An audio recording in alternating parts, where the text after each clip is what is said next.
What's happening? Word. Okay. Go like that a little bit. Get that adjusted. That's over there.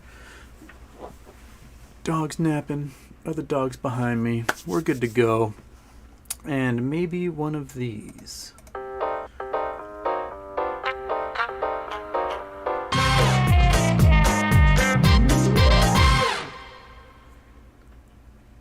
I am turning off the intro. 4 days in a row. Okay. I don't have too much to talk about right off the bat. I mean, we're still being put into seller boxing. Bounced down a bit today, but I have a feeling again we'll be right back at 150 on Friday. I think seller boxing. What am I saying? My brain's not working. We're being pinned to max pain. That's the word I'm looking for. Right about 150. And I have a feeling they're just going to keep doing that until, some other news breaks, something happens to make people excited. The announcement of the launch, like the actual official launch of Gmerica, maybe. I don't know. But we may be in this like steady realm, which can be very good for those who play options, because the less volatility there is, the lower those prices become, and you can get a lot more options for much cheaper that aren't too far out of the money. And when this thing explodes, you just made a bank. It's doing this, bouncing back and forth around 150. And I think it's going to be just doing that for a while. Elon is trying to get a group of investors together to buy Twitter. I don't know how successful he's going to be, because basically it was revealed that he doesn't have the cash to do it, and he not only doesn't have the cash to do it, but in order to get the cash to do it, he would have to leverage all $170 billion of his Tesla holdings to get $40 billion in cash. And I don't know what person would leverage that much money on an ego trip to buy Twitter. Doesn't make any sense to me. So he's trying to find outside investors to join him and take over. I don't know how successful it's be or how much attention he's going to actually pay to it. It's definitely, I think, an ego thing at this point. So I don't know. We'll see. We'll see if his attention wanders away and he goes back to like digging tunnels for cars or something. I don't know. And housing market news, the bubble is so bubbled out, it's insane. The average amount of money paid in interest per home per year is just flying straight up right now. It's asymptotic. It is just going straight up. We've blown past the 2006, 2007 levels, and it is definitely a housing bubble waiting to burst. Especially since folks are going to find it much harder to get approved for mortgages. And what mortgages they do get approved for are going to be for lesser amounts because the interest is going up so much that their payments are going to balloon. So they can't afford the big fancy house that they would have been able to afford 3 months ago. So I think the number of buyers on the market is going to dry up. And a lot of people who are selling, who would be selling homes, who are homeowners, aren't selling because they know they won't be able to buy something else. So there is still a lack of homes on the market to buy. But I have a feeling that by the end of the summer, we'll start to see a reduction in prices. I think we've peaked price-wise. That's a Houston crystal ball prediction. Do I have anything else to talk about, Monkey? Huh? Do I have anything else to talk about? Yeah. I don't remember. So I might as well go to what you guys are talking about. What are you guys talking about today? Oh, Highway Frog, poison pills. You got me. Oh, that's right. I forgot to talk about the poison pill part. So poison pill is a way of keeping Elon from getting a majority hold of Twitter.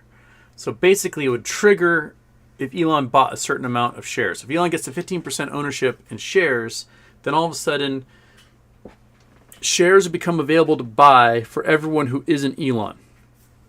So everybody who's already an investor in Twitter would have an option of buying shares from the company in increasing the percent of their ownership in comparison to Elon. So Elon's ownership would shrink pretty much logarithmically if people start buying again. It's a method companies have used to keep from having hostile takeovers down to their companies. A lot of folks are like, oh, it's against free speech. It's capitalism. It's what you do. If you don't want somebody to run your company, you don't have to sell to them. Right? If you don't want somebody to buy your house, you don't have to sell your house. It's not that hard. So, I don't know. A lot of folks are trying to compare this to like a freedom of speech thing. Freedom of speech has nothing to do with Elon's play for Twitter. Nothing. At all. It's a complete red herring. Free speech has nothing to do with why Elon wants to buy Twitter. Elon wants to buy Twitter because he wants everybody to love him. And if they can't love him, he wants to force out those folks who don't love him from being able to play. That's his ego play for Twitter. That's it. He wants to be a comedian, and he just isn't that funny. So, he's going to force it onto everybody. And, I just know that because I criticize him, I'll be the first to go on the platform if he takes over. Okay. All right. Granny Bags. Anyone check out CoffeeZilla's Safe Moon video? Pretty good stuff. I have never heard of it, Granny Bags. So no, I have not seen CoffeeZilla's Safe Moon video. All right, Richard White. Only thing I'll listen to apart from house music mixes in its entirety. I also need to send you some chords. A very reliable source, a close family friend, bit of alcoholic, swore he found gold. Really? But, where? Oh, did you see that the customs office in Russia, the head of the customs office, they pulled up the floorboards and found $100 million in cash and 18 tons of gold? Oops. There's your graft for you. Gotta figure out how to get that stuff out of the country before they find it. Ham Fingers, would you accept crypto as payment for MOAS?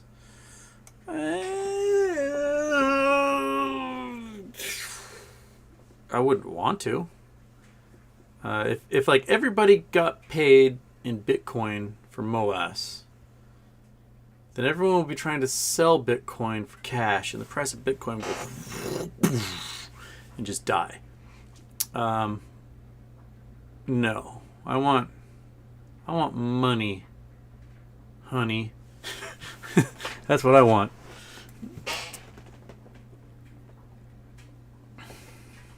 Black udon, also the artisan ham sandwiches. Casey Chapman, do you think the U.S. dollar will lose its status as the reserve currency after MOAS? If we lose it, we'll probably lose it to the euro. I don't think we'd lose it to the Chinese yuan.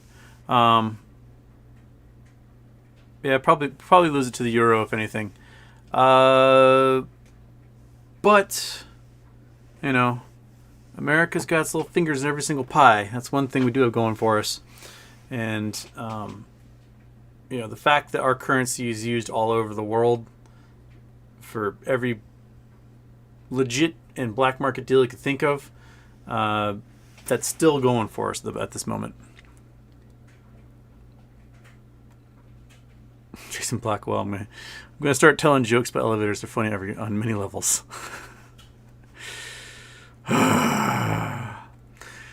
Super Steve, can the hedge funds leak pie of GME investors? What other diabolical things could they do to hurt investors? I don't know. Conventions leak pie? Leak pie.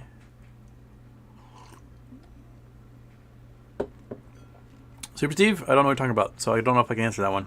Drive with Valerian, Houston. I got a 9-week-old puppy yesterday. Yay! Super cute, but very afraid of the outsides.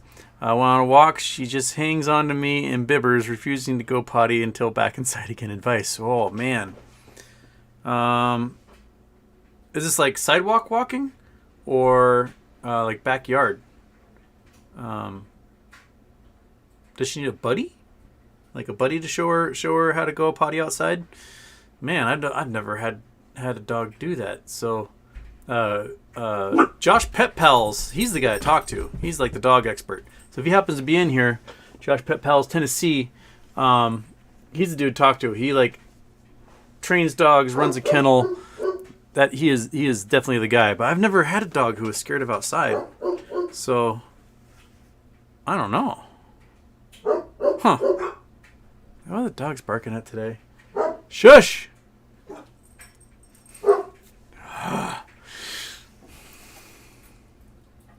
Dude, no one's there. Shut up. Don't put your head on the keyboard. That is not how you solve oh, crap. You just reset the whole stream, you dick. Oh!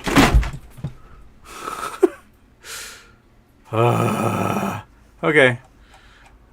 Yeah. I lost a chunk of the chat because the dog just reset the stream with his head. You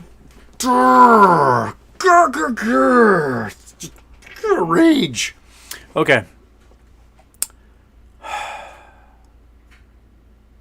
All right, so I lost like whatever was happening before I went live. Those questions are gone now. I'm sorry. But yes, whoever was asking the question about the dog, talk to Josh Pet Pals Tennessee. He's the dog guru, and let's see if he pops up in here. Oh, is someone honking at me? Oh no, it's just that was an Amazon guy you guys were yelling at. He's just honking because he's backing out of the driveway. Okay, never mind.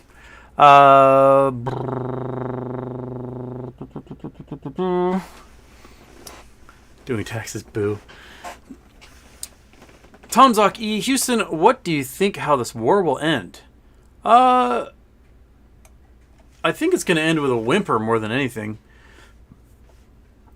So Russia, there's some big demographic problems with Russia's military. For one, ethnic Russians are not a large part of the military. It's mostly very poor ethnic minorities that may not necessarily be literate, don't come from a lot of money, don't have a lot of options, live in squalor, and the easiest way for them to get an apartment is to join the military. Even then, they're only making like $12 to $20 a month.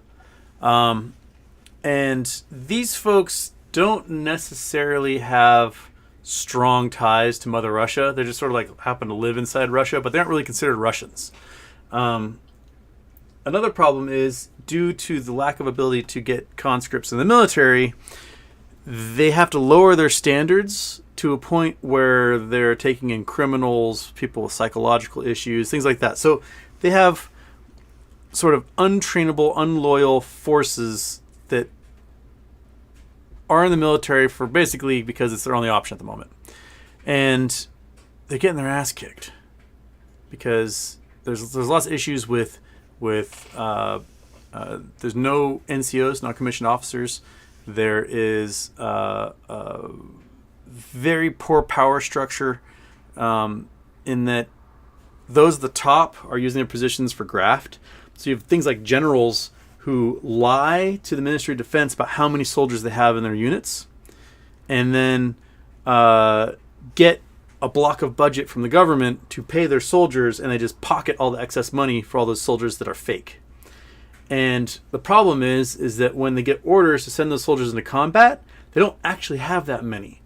So a lot of these tank groups that are being sent into Ukraine, they have to have every single solitary soul who can drive a tank driving a tank, which means there's no infantry to protect the tanks from anti-tank guided missiles and things like that that are just ravaging.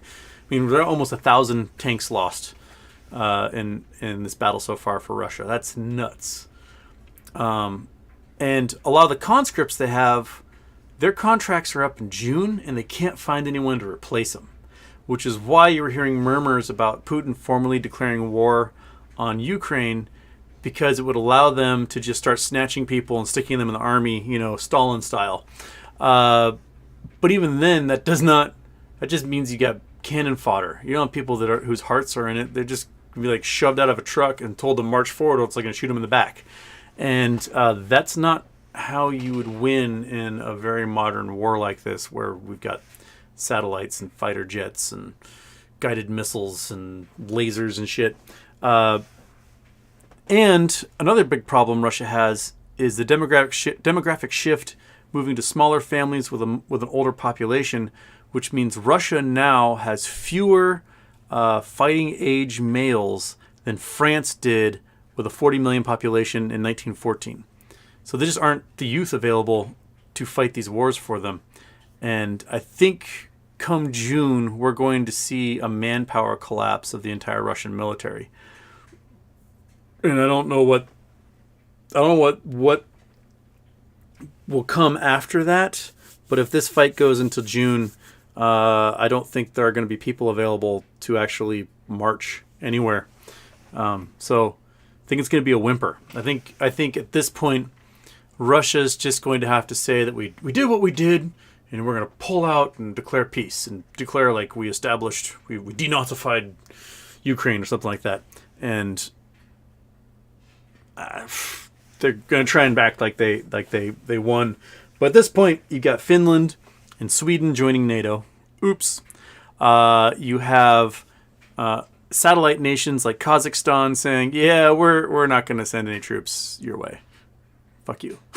And starting to pull back from this power structure where Russia like has a clampdown on the satellite nations.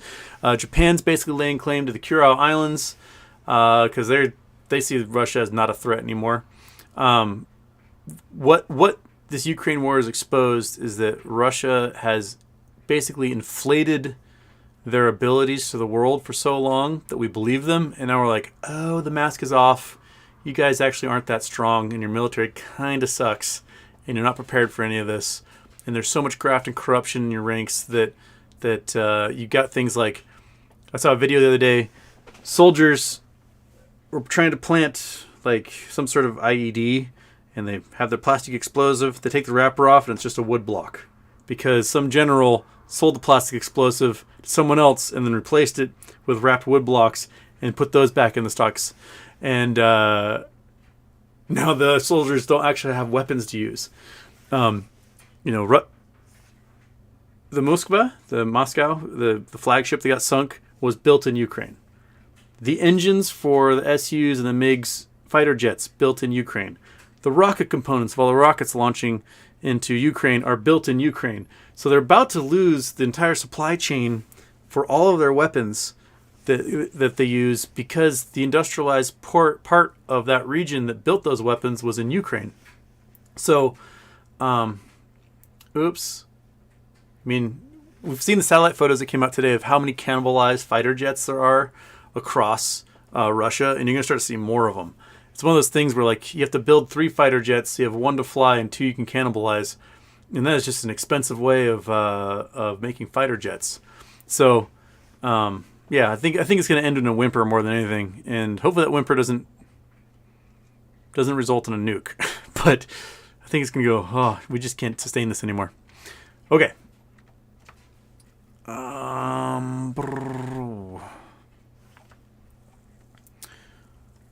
Yogi 2012, how would you value Metamaterial 5 to 10 years from now without a squeeze? Well, sometime in the next year, their factory should be done and headquarters. With their tech, I see them as a $5 to $10 billion a year company. So, put their market cap at 30, 40, 50 billion in the end. If they don't get gobbled up by somebody else before then. But I think that they will have a large portion, a lot of tech we use, from cell phones to home windscreens to sunglasses to, if you can think of a nano application, they're going to have some sort of use for it. I mean, you can imagine luxury vehicles that have windows that tint according to whatever sunshine is outside or how private you want to be. You can just flick a knob and the windows will tint accordingly. That'd be pretty cool. You can make print circuitry on the nano level on things. It's pretty awesome tech. We'll get there eventually. They just have to have their factory finished first. So right now they're still in startup mode. They just got out of like their C round of funding, and then they went IPO, and there's still baby steps. There's a long ways to go to get this tech into people's hands. Chad Clifford, Houston, no matter how much I tumble rocks with my kids using all the right polish, I just can't make them shiny when dry. Really? Huh. Any idea how to make rocks polish shiny? Water and polish. Use a diamond grit. Use something that and polish it for a long time. I'm talking like 2 weeks in a rock tumbler, just going and going and going and going and going and going. Time is your friend in that case. So yeah, that's my suggestion. Deborah's right. Kessler said, should Kessler syndrome ever actually happen, will we forever be without internet, or will we be able to manage it on a terrestrial level? I need to know if I should stockpile porn memes. The way we talked about it in my grad program was, if Kessler syndrome were to happen, we'd immediately be thrust back to like World War II technology, essentially. Landlines, oceanic cables, and not having a clue of what weather systems could possibly be coming. Granted, some of the things that are like geosynchronous, that are out 30,000 miles, those will be out there for a while. We'd still be able to see there. So there would be some weather systems we would be able to monitor. But, again, those are 30,000 miles away. So having a good zoom in of a side of the Earth that they're facing is not the highest definition. But we would definitely have to have wires pretty much everywhere, or at least cell towers or Wi-Fi towers all over the place, which would be unsightly and kind of a pain in the ass. But yeah, we wouldn't be able to launch anything new, because anything that goes up, if there's Kessler syndrome, will just get shredded like a Gatling gun by the material that was flying around up there. So you wouldn't be able to really send anything up there to deal with it. But yeah, you may want, DVDs might become popular again, because without satellites beaming stuff around, we may have a hard time finding the bandwidth we need for stuff.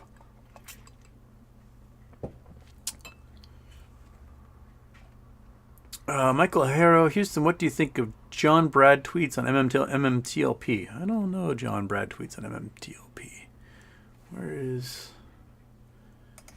Twitter? John Brad.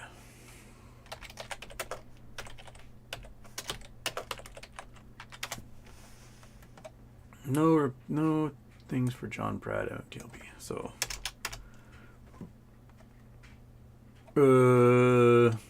I don't see him on here. So I have no opinions on John Brad tweeting about MMTLP, because I don't see him on there. So can't answer that question.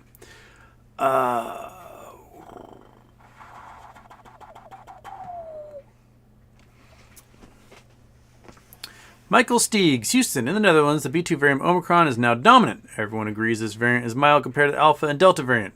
Good. 2, we don't need to wear a mask anymore, and infections are dropping fast. I had corona myself a few weeks ago. I was only sick for 3 days and had mild fever. Is the situation in the U.S. different? Well, we are just starting to get the BA2 waves happening. I don't know. What totals are we at?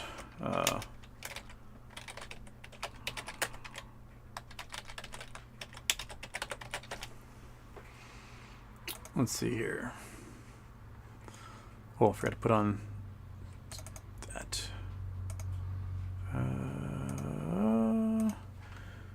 Let's see here. Where are we? Hospitalized is at a bottom. We are just starting to see a slight rise. Week over week, we're up. Yeah, we're starting to get into a little bit of a rise here. Probably BA2 starting to advance, and you can see the country is starting to get a little more red, meaning more states are seeing increases in infections. What we got here? Texas is down. California's up. Florida hasn't reported anything. New York's up slightly. Illinois is up slightly. Pennsylvania's up a bit. Ohio's up. North Carolina's up. Michigan's up a lot, 100%. Massachusetts up 50%. Okay, so we're starting to see some climbs on the East Coast, especially. So Oregon's up a lot. That's no me gusta. They're next to me. But where's Washington? Where am I? Washington. Well, we're down quite a bit in Washington, but they're up in Oregon. But again, like, people aren't testing as much in a lot of places. A lot of this is dependent upon state by state. So I think the thing we'll have to watch for is hospitalization numbers. And right now, hospitalization numbers have bottomed out from their peak in January. So, and deaths have also bottomed out. So, when this thing starts to turn up more in a steeper direction, because it's going to be exponential growth, that's when, a few weeks later, like, peak infections we saw was on the 12th of January, and peak hospitalizations were a week later on the 20th. So, and then peak deaths was February 7th, so 2-3 weeks after that. So you see peak infections a week later, peak hospitalization, and 2 to 3 weeks later, peak deaths will happen. And that's just, because it takes time. It takes time to find out you're ill. It takes time for that illness to make you sick enough to go to the hospital. It takes time for people to be in the hospital long enough to die from the illness. So there's a stagger there. So about 1 month between when you got peak illness, you'll have peak deaths, and in between there, you'll have peak hospitalizations. So if this thing starts to turn upwards tightly again, then, we're in for it. But deaths per case hopefully will be much lower, even though it's spiky. You can see that Delta had a pretty good spike and resulted in a lot of deaths, so the deaths per case are pretty high.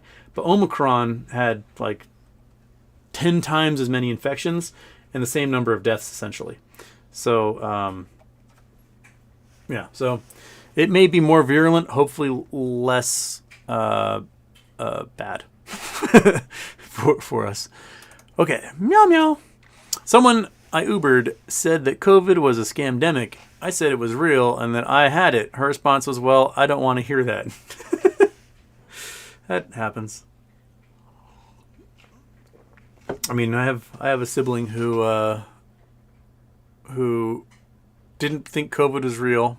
COVID's not real. It's not happening. It's fake. It's all conspiracy. And then she would try to tell me that she had COVID, but in 2018, so she didn't have to worry about it because she already had it. And then got COVID in January, and I know she has it, but she refuses to tell me that she had it in January, and then it was apparently pretty bad. So people will do things to protect their brains and their ego. So that happens. Sorry, people are messaging me. All right, it's just my mom telling me that she has dinner for me. What? Fantastic.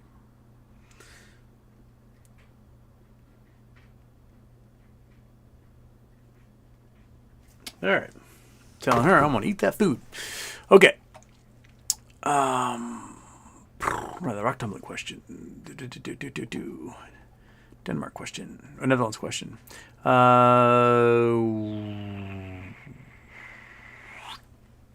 Nanotechie, Houston, any solar setup on the War Rig? No, I don't. I have a dual battery setup with a deep cell battery that can basically run my little refrigerator for about a week. But I don't have any solar setup simply because the only thing I have to run is that refrigerator.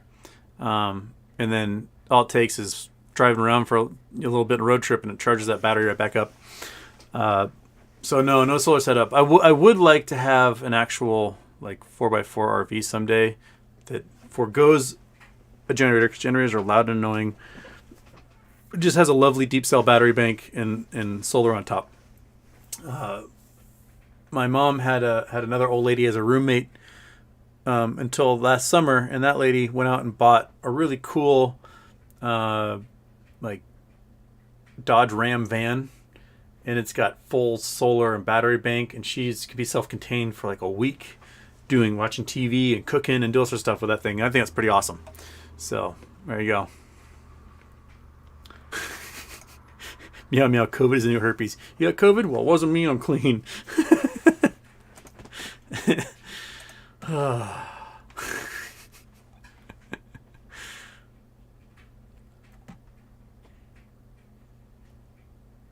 Okay. Liam, how do we short the housing market? Puts on what? Well, I mean, it was the credit default swaps that everyone did before, right? They did credit default swaps on the mortgage-backed securities, and that's how they shorted it. I don't think they have any other system. I mean, they basically had to invent those credit default swaps. If you watch The Big Short, they had to be like, how do we short this thing? Well, we got to invent this security, insurance security to do that. And I think that's probably how you still have to do it, be my guess. William Morgan, HYMC, is increasing to 1.5 billion shares for authorized shares. They're doing it again? Is that a new filing? Or is that the old filing? So they're increasing again? This is definitely debt spiral territory if you keep increasing authorized shares like that. I don't know why I'd want to do that, but I mean, they are going to need probably $500 million to set up a mill and processing facility to get the gold that's in there. Like, they're going to have to do some heavy investment into such a mine build to be able to play at trying to get that gold. It's not going to be cheap. So, and they're trying to raise money via these stock sales, which I don't know if it's the best way to do it, or if you want to get an investment bank in as a partner and be like, hey, we have $500 million. We'll just give you X number of shares and just do it that way rather than selling on the open market, just to get that guaranteed cash. I don't know. Interesting. Okay.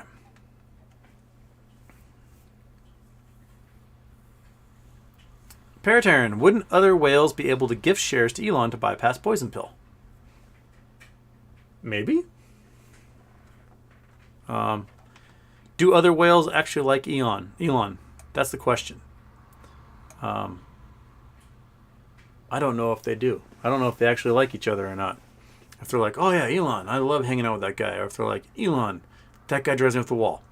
I'm sure there's some of them. But would they want to gift them? They have to buy them first, and you don't have to buy them from them. Otherwise, they're just taking giant losses. And no one wants to do that, right? Maybe they can loan them to him? I'm not sure how that would work. Because they wouldn't have the voting rights if they loaned them. I don't know. I honestly don't know. William Morgan puts on realty, construction, and financial companies involved in housing. That too. Those have all slide. Aaron Celentine. He's so Houston. When GameStop starts squeezing and it crosses $1,000, how do other meme stocks start to squeeze as is due to the liquidation of the firms in question? Yep.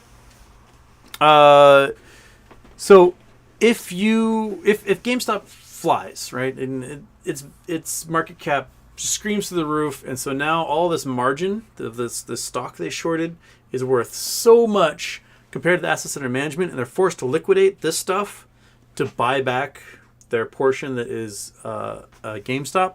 Well, then they have a smaller amount of assets under management compared to their other short plays. And the banks are going to go, well, we got to liquidate you because you now owe so much money on Bed Bath & Beyond and AMC and whatnot. So they got to liquidate them again. So I don't think any short position is safe at this point. Like Archegos got liquidated of everything, and there's still obligations that need to be closed that are part of that whole setup. So yeah, if you are a short hedge fund that shorted GameStop and other things, everything you have in there is a liability that has to be closed.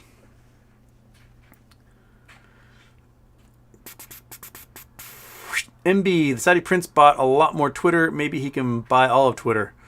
Yeah, there seems to be an active, there seems to be whales that are working against him, such as you got the big index funds from BlackRock and Vanguard buying more, Side Prince buying more.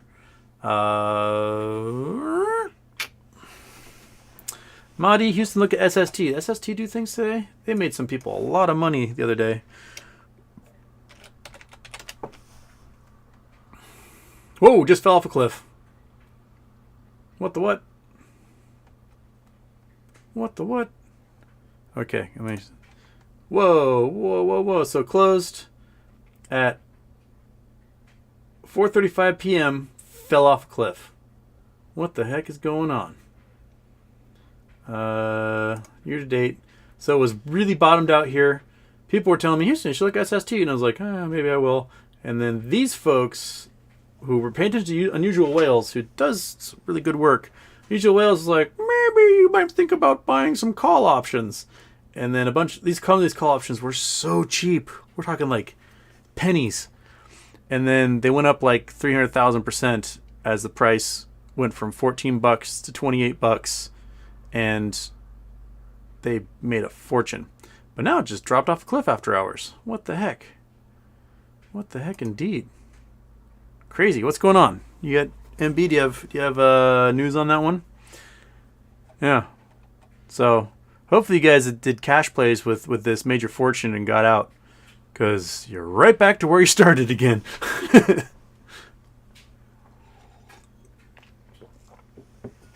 Goodness. All right. Well, them's the breaks. That happens, I guess. It's over.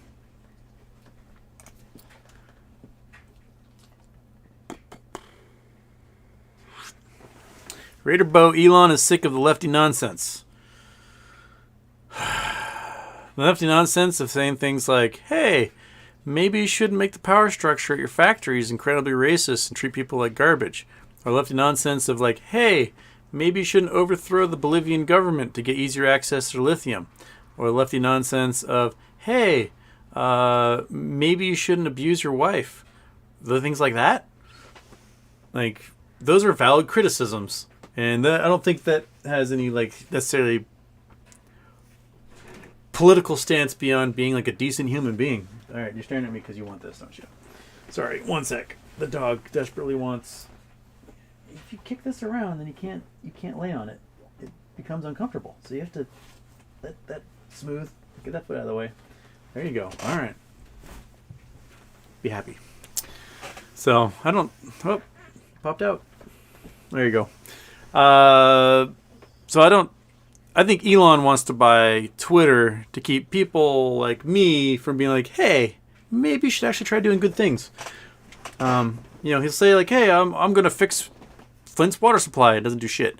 Hey, I'm going to build ventilators, and then doesn't build ventilators. Hey, I'm going to rescue children trapped in a cave, and then does rescue children trapped in a cave, and then does a campaign to somehow call the rescuers pedophiles. Hey, if the World Food Bank you can come up with a plan, I'll donate $6 billion. And they come up with a plan, he just ignores them. Means a lot of talk and not a lot of action. Hey, my truck windows don't break. Smash. I'll try this one. Smash. Hey, everyone, get Neuralink. And please ignore the fact that we were scrambling the brains of hundreds of research monkeys kind of unethically while we were trying to solve this thing. But hey, now that we haven't figured out with monkeys, we should get some human subjects in here. It's I would not want a Neuralink anywhere near my head. Anyone to put that stuff in there. Yeah. Jonathan Raider Bo, didn't you say last week you didn't want to listen to Houston? Yes, he did. Oops. Kyle Banta, Houston, how goes it? Is Adam Aaron toying with AMC investors with his acquisition spree instead of paying off debt? Also, are we screwed on Metamaterial and MMTLP? No. Well, Adam Aaron, I don't know if he's thinking, hey, if we can take this cash and we can put it into some of these plays, and those plays rocket and we sell out, we can pay off our debt. That might be the avenue he's going towards. but trying to invest in a bunch of lotto tickets is probably not the wisest way to climb out of debt. I mean, if you wanted to spend $25 million, all right, let's do the calculator for a sec. Let's just do the calculator, and turn off Chrome, to turn off Paint, and calculator. Oops. There it is. Okay, here's calculator. Okay. So you spent what, $25 million on HYMC, something like that, right? 25 million. Okay. If he had bought $119 calls in GameStop on March 14th, he would have paid $292 each. Okay. You've got 85,000 call options on GameStop. Now, 2 weeks later, each one of those suckers was worth $8,000. He would have had $684 million in cash if he had just played call options on GameStop with the same amount of money that they put into HYMC. So, like, if they're going to be a holding company, they may as well, like, balls out and do it that way. So, you know, it is what it is, I guess. Like, a lot of tickets are a lot of tickets. So, you know, AMC could totally jump on ship and become a large holder of GameStop with that cash. So why not? They could just bought shares in GameStop. And if they bought shares back in the beginning of March when the price was like $70 a share, they'd be 100% in their money. There you go. So why not? Why not meme stock together?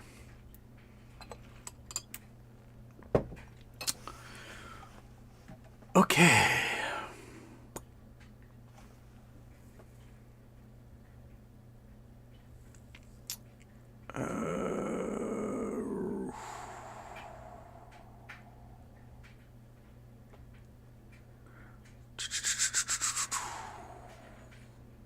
William Morgan, more or less is unlikely to happen until a market crash negatively affects huge funds' asset valuation. That is a very plausible way. And with like the plunge protection team seeming to be constantly at work keeping the blue chips afloat in the U.S. markets, that those assets are being maintained. We are starting to see some weird fluctuations in some of those blue chips. You know, like Microsoft has just been a steady climb year over year for quite a long time. Recently, it's like 330, 260, 346, 275, and it's like bouncing around 300 right now. Those are pretty big swings for a stock like that. Tesla's had big swings. I mean, Tesla stock was down like 10% on Thursday. What is it right now? It went up a little today. But it dropped like 10% on word of the Twitter purchase, simply because we were like, oh, well, if he's going to do this, you have to sell off a bunch of Tesla stock to do that. So they're like, well, that's going to depress the price. But it looks like it's bounced back up a little bit. But it still had its own weird swings over the last year. 1,200 in January, dropped down to 766 in March, back up to almost 1,200 again at the beginning of the month. So, yeah. Oh, hey, Josh Pet Pals is here. So, who was it that... I can't remember who had the puppy question. Josh. Somebody on here had bought a new puppy. Or got a new puppy, a 9-week-old puppy that is absolutely terrified of being outside and is too scared to go on a walk and go to the bathroom and won't go to the bathroom until it's back inside. And they asked me how to fix that. I'm like, I don't know. I've never had a dog who did that before. So... you are the dog expert. You're the person who they may want to talk to about that. So, I don't know if you don't have Twitter, do you? For them to ask. But you're the person. But you also say, happy birthday, Miss Houston. Can't think of anything special to ask. So, as I say in Arrested Development, that's a freebie. Thank you. But if you do have an opinion on how to get a 9-week-old puppy, oh, there, Drive with Valerian. That's who had the puppy. Yes. So look in there and chit chat in the chat about how to help that puppy go piddle. All right. Maybe make the inside so scary that it wants to be outside. That's bad advice. Don't follow that. Okay.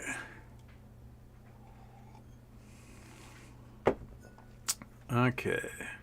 How I Met Your Moas, he won't find you with a Twitter disguise. Yes, the mustache account.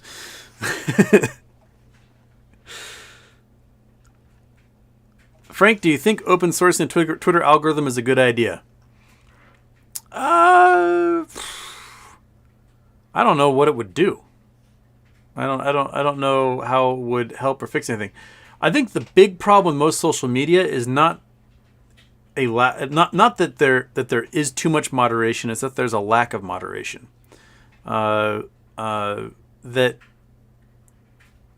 we have folks who are in charge of moderating some of these platforms that are not putting the clamp down on stuff that's just annoying as shit and stuff that is purely evil.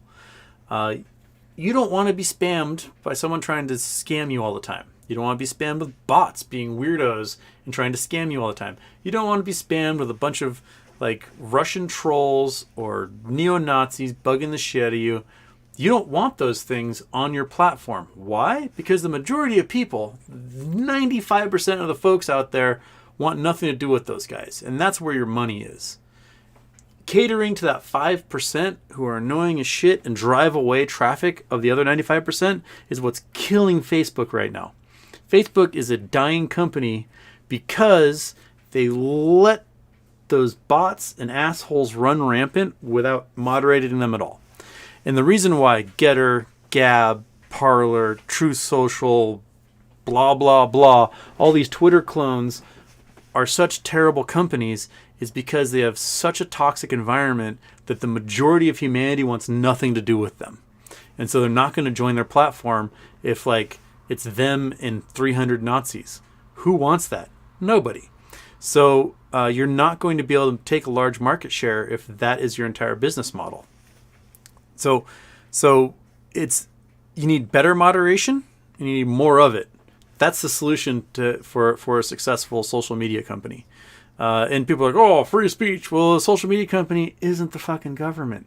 So if your free speech arguments have no place there. If you want to go out on the street and just yell like a crazy person, no one's going to stop you.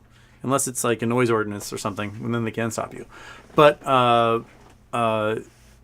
there's an old tweet out there. It was kind of tongue in cheek, where it's like, they're censoring me because of my conservative values, and someone's like, oh, were you talking? Oh, because censor you because you want lower taxes and government out of people's lives? Well, no, not those conservative values. Oh, because you're pro-military and like, no, not those values. Well, what values are there? Oh, it's like, if you're gonna be a racist asshole, then yeah, someone's gonna go and delete because they just want to put up with that crap. And that's why Twitter is more successful than the other platforms, because while I don't think the moderation is great, namely, somebody who, say, constantly harasses you for 5 years with 1,000 tweets a day, and despite being blocked, manages to name search you and tweet under every single solitary person who's ever interacted with you on the internet, and they don't do anything about that, that's annoying. But, what am I going to do? Go to Gab, where he's allowed to say whatever he wants and bug his shit out of me there? No. All right.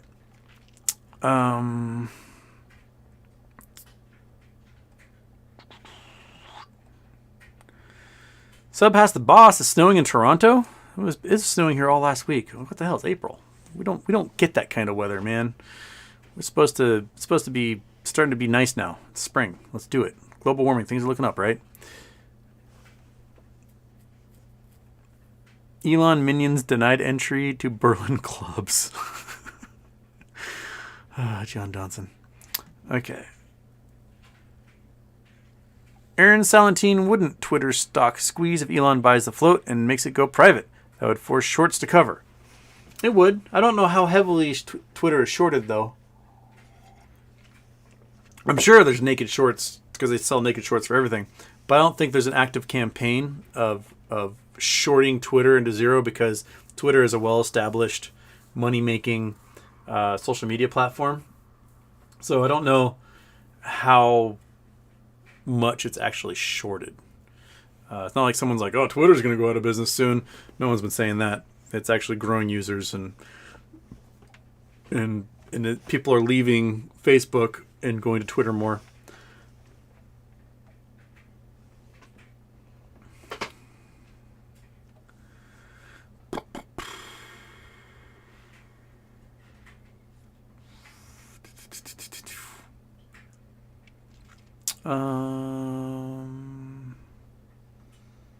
Oh, yeah, great. Just scrolled too far. Reset the whole chat again. Where are we going? Let's get back up here. All right.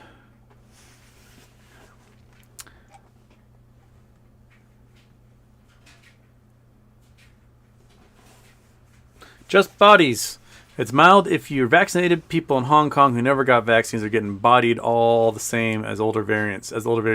Yeah, Hong Kong did a really bad job of vaccination, and the vaccine they had was the Sinovac, the Chinese vaccine. It doesn't seem to be very good. Only something like 20 or 30% of those over 65 were vaccinated in Hong Kong, and we know this is a disease that targets the elderly much more than any other age group. That was a huge failure on a part of the Hong Kong government. They should have definitely focused on getting the elderly vaccinated. That was like why other nations set it up so that the elderly would get vaccinated first before they would allow other folks to get it. So they made sure that those vaccines went to the folks who are the most at risk. What is the Hong Kong? The Hong Kong numbers had gone nuts. Hong Kong.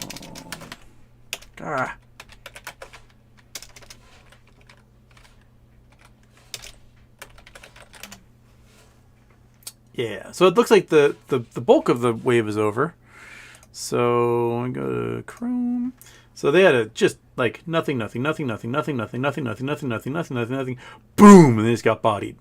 So tens of thousands of cases a day, and now it looks like they're through that wave, but the deaths went absolutely nuts as well. So nothing, 1 2 1 1 1 1 2 2 1, and then boom, just hundreds and hundreds a day. So they're on the downswing of those cases as well, but there's quite a bit of area under that curve. A lot of folks lost their lives because they didn't get vaccines to them. That's a bummer.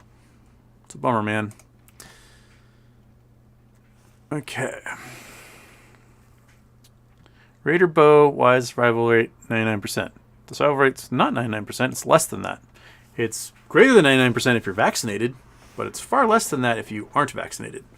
So also a review from the World Health Organization came out saying that the actual total deaths globally are far beyond 15 million. And they discovered that 1 in 3 people in Africa over the last 2 years has died of COVID. 1 in 3 of the deaths in Africa of the last 2 years have been from COVID because it's completely undercounted because there's no testing there.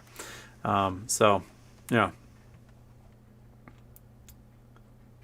William Morgan, Houston, I sent info about John Berta. Oh, Berta, not Brad. Berta. Oh, is that the one you sent? Okay, I'll have to check out his tweets more. All right, William Morgan. I'll check those out more. All right.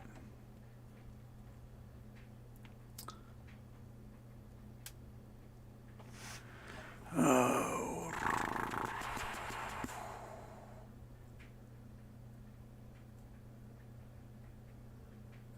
Meek Geek, I bought a house 3 years ago. Since moving in, have never washed any of my 3 towels. Why would you tell people this? You could not waterboard that out of me. Go wash your towels. Wash your bed sheets once a week, my friends. Like, have multiple bed sheets. Have like go to Ross and buy 5 sets of them, and do one big laundry load once every month or so. But please, please wash your towels, wash your washcloths, wash your hand towels, wash your bed sheets, wash your blankets, wash those things. It's especially if you are on the prowl for a mate and you want to bring them home. You want to bring them home to a space where they go, you know what? I might have sex with you. And that is how you keep your spaces clean. Let's do that. Do that. Okay. Mount St. Funk 9 survival rate isn't the part of the equation. It also has long-lasting health problems for some people. Like my grandmother, it messed up her nervous system badly. Yes. It's impairing people's visions, giving them renal failure, killing off their livers, destroying hearts and lungs, blood vessel circulatory systems, nervous systems, circulation problems.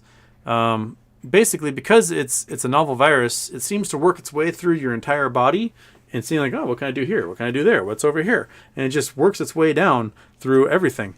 So it's yeah. Let's think about that. Like, I still have a friend who's works in my friend's restaurant, and 2 months after infection, she still like can't walk 50 feet without having to like take a nap. That is some brutality. That is, your body has been destroyed. She's 29 years old, mom to a little 2-year-old, and she's destroyed. Can't do her job. Can't be a parent. Can't do that stuff. Just take care of yourself, man, and watch out for others. That's all I'm asking.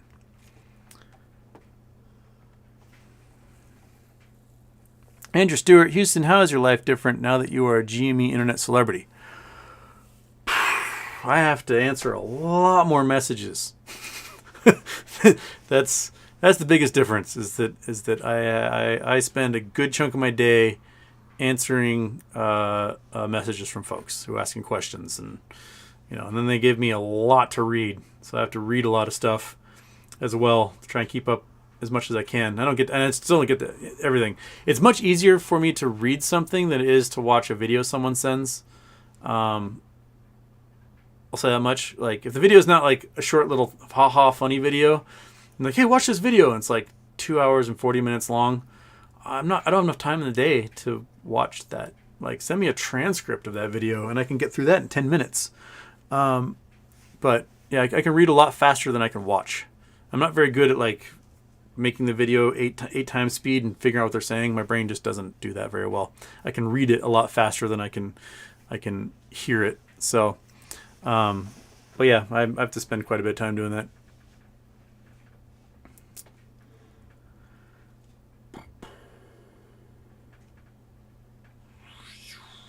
Robert J.K. Houston, happy birthday. Tinfoil hat time. What are the chances short hedge funds can continue to create synthetic shares to short AMC GME to the point of being delisted? Crazy theory or possible? I don't think they can. I think they tried, and they discovered we just bought it all. And they went, shit. Our liabilities are insane now. Now we got to find a new way to get cash. So they did some pump and dumps with crypto last year. Some weird shit coins in crypto last year where something would go from fractions of a penny to $3,000 overnight, and then they would use that as liquidity or assets to balance their liquidity issues. I just don't think they can. I don't think they can generate enough volume to put that many shares through without the price going through the roof. So they're going to try, and they tried, and they went, people just bought. And that's how we're defeating them. All right, HYMC raised $138 million through the apes, plus $25 million through Adam Aaron, yet no mining has begun. Do they intend to actually mine, or is this the big bluff?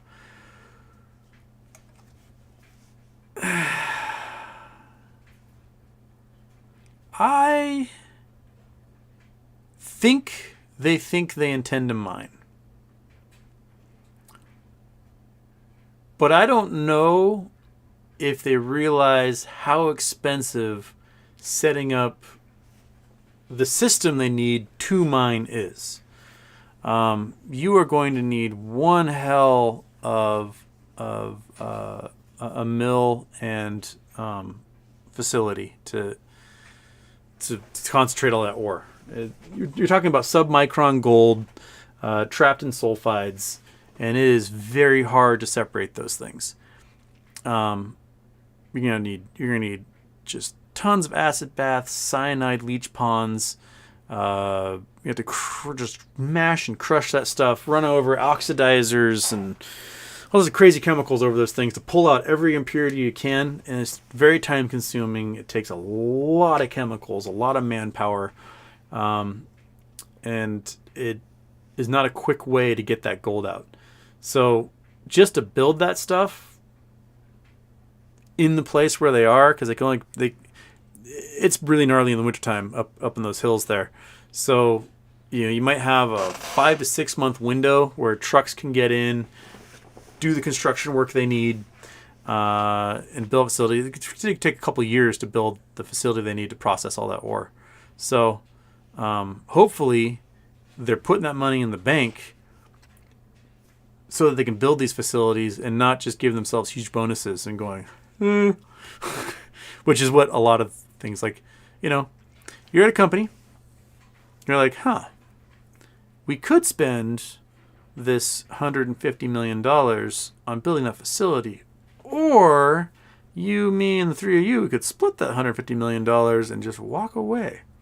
That's what happens a lot with these junior mining companies, is they realize it's such an insurmountable problem of trying to get the actual infrastructure built that they just go, meh, and they just take a bunch of cash and make it somebody else's problem, which seems like that's what's happened maybe 2 or 3 times with this facility over the past 10 years, is that other companies were like, we're going to raise a bunch of money, and then that money just vanished without any mining being done or any facilities being built. It's kind of crazy how that works.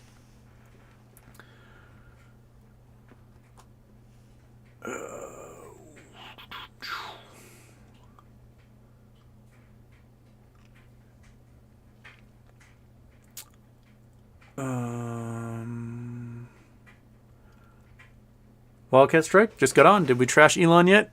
To play Jeopardy against my bro. Geologist category, crush it. Thanks, Houston. You're welcome. Oh yeah, we got the Elon stuff out of the way, so you missed that.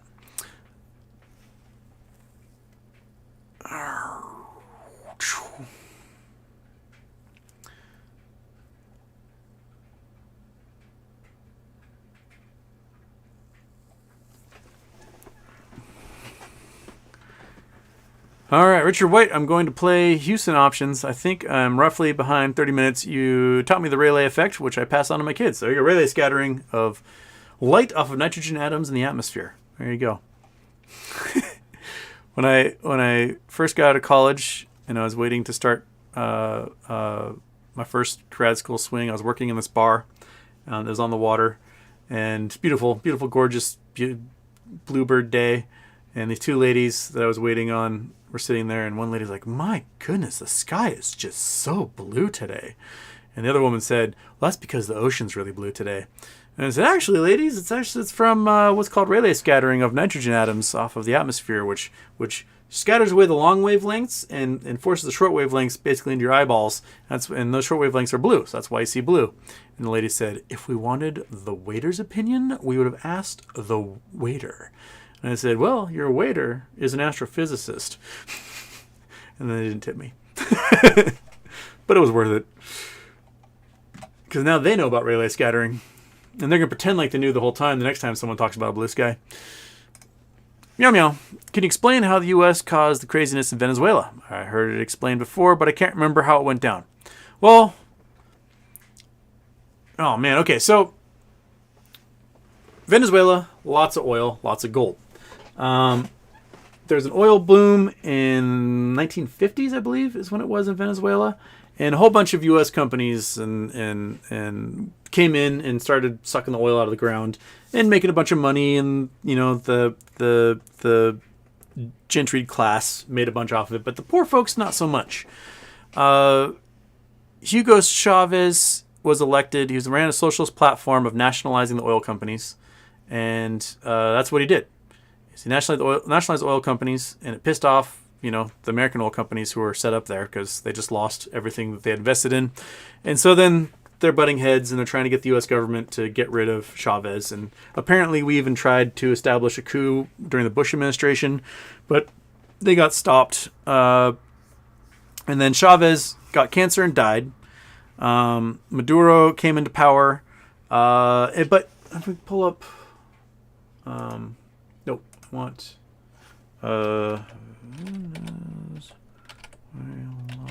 GDP growth by year.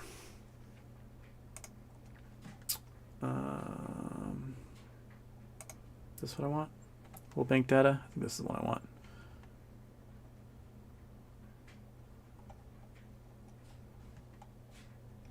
Nope. Don't give me the growth by year, you ding dong. That's only gives me the 2014, which is come on, one sec. I'm gonna find the good data here. Come on, just raw data. Maybe this is what I want.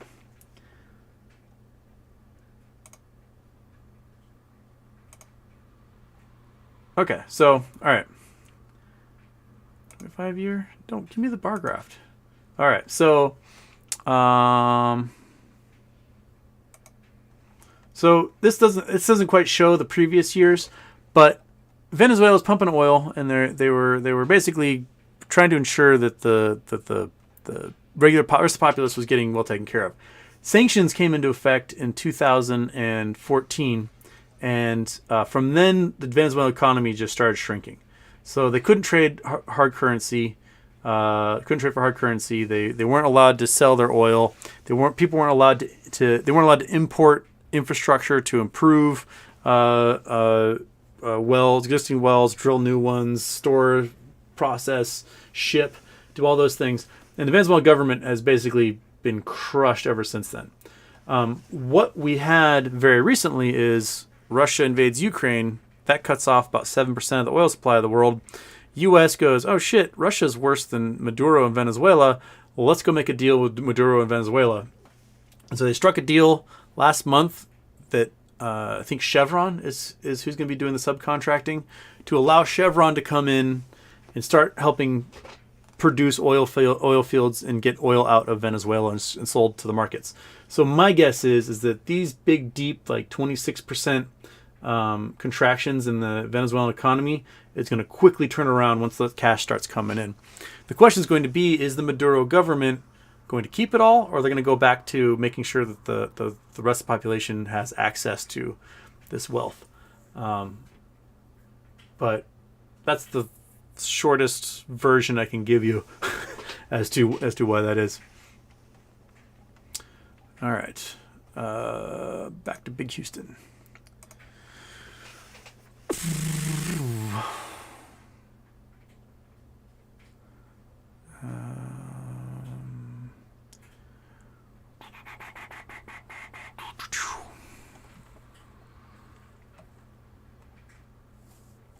HYMC has no intention of actually mining gold. Adam Aaron is just hooking up his millionaire friends. I mean, if in 5 years they aren't mining any gold, then yeah, they had no intention of mining gold. It's basically a 5-year timeline from here. Problem is that they've already had a decade and 2 other iterations to get to where they are today. So I think they're hoping that there's a squeeze of some kind, maybe, and that everyone just mines the apes. But these junior mine plays can be so sketchy. So I generally avoid them.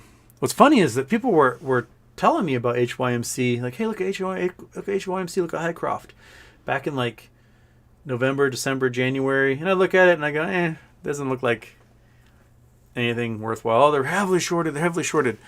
Okay, so there might be a short squeeze, but short squeeze doesn't necessarily generate enough cash for them to mine.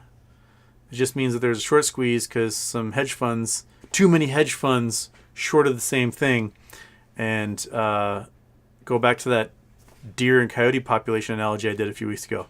Like, they killed off all the deer, and now all the coyotes are going to starve to death, and the deer population grows again. That's too many predators, not enough prey.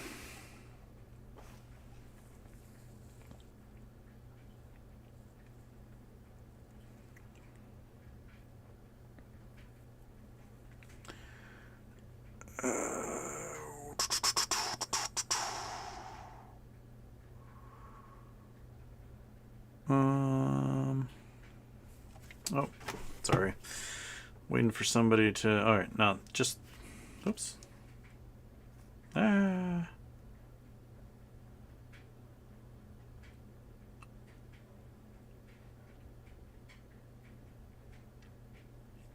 Goodness. All right. What? TGS trades Metamaterial at a 90.1 Fintel short squeeze score. AMC's at 88, Ader's at 99.6, BBIC 92.7, CEI's at 92, GME's at 94, Prog's at 87. All right. That's interesting. Jim. Happy birthday, Houston. Any thoughts on Voisey's Bay nickel mine in Newfoundland? I don't know about Voisey's Bay nickel mine.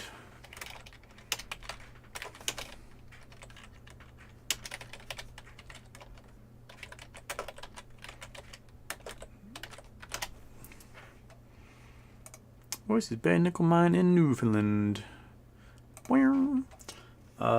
Man, that's a mine right on the water, isn't it?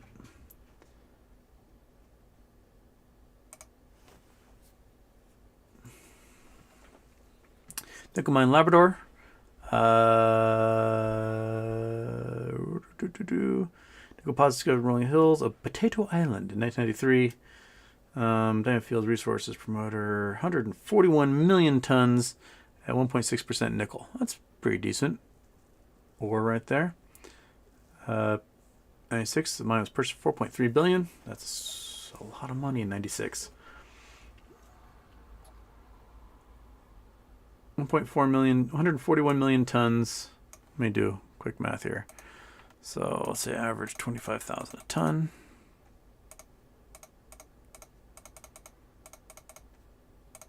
So Voisey's Bay has $3.5 trillion in nickel.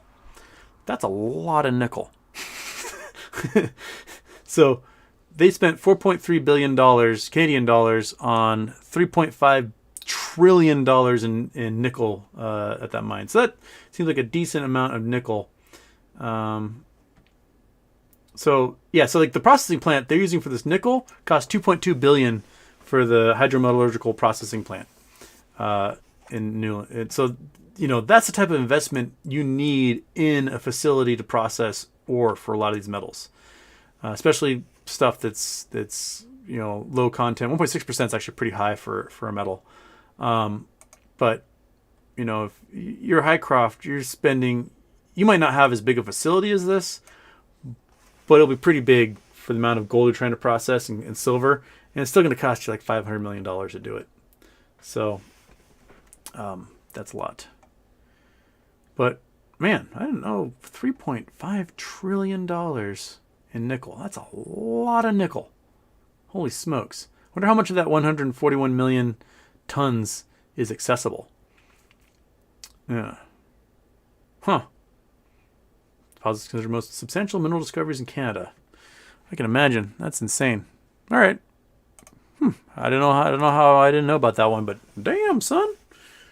Go Canadians, go. I said, hail my water. Try as I might. Every once in a while, my body decides to try and see if I can breathe water. And I can't do it. I am not my ancient missing link fish ancestor. Okay.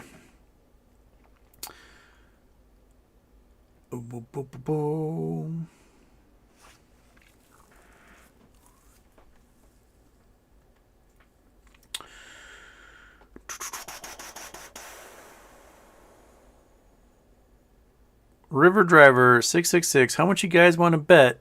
Says next election, COVID goes through the roof with a new deadly strain. Come on, bet me. I mean, there's a new strain every 3 months. That's what viruses do. Whether it's going to be more deadly?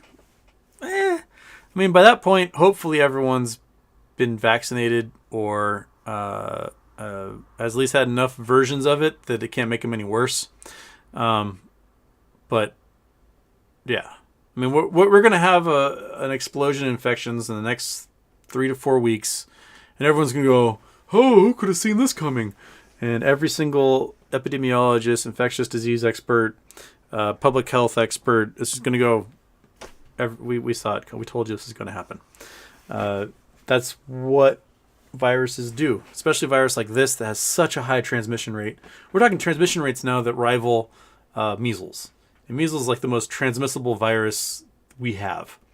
And that means it's going to get into everyone. And the folks that aren't vaccinated, the folks that are immunocompromised, it's going to replicate in them more than it will in the vaccinated folks. And that results in another mutation. And generally, the mutations that take over are the ones that have some sort of benefit, whether it's higher transmissibility or what. And that's just how viruses work, which is what they do, especially an RNA virus like this that's prone to mutations.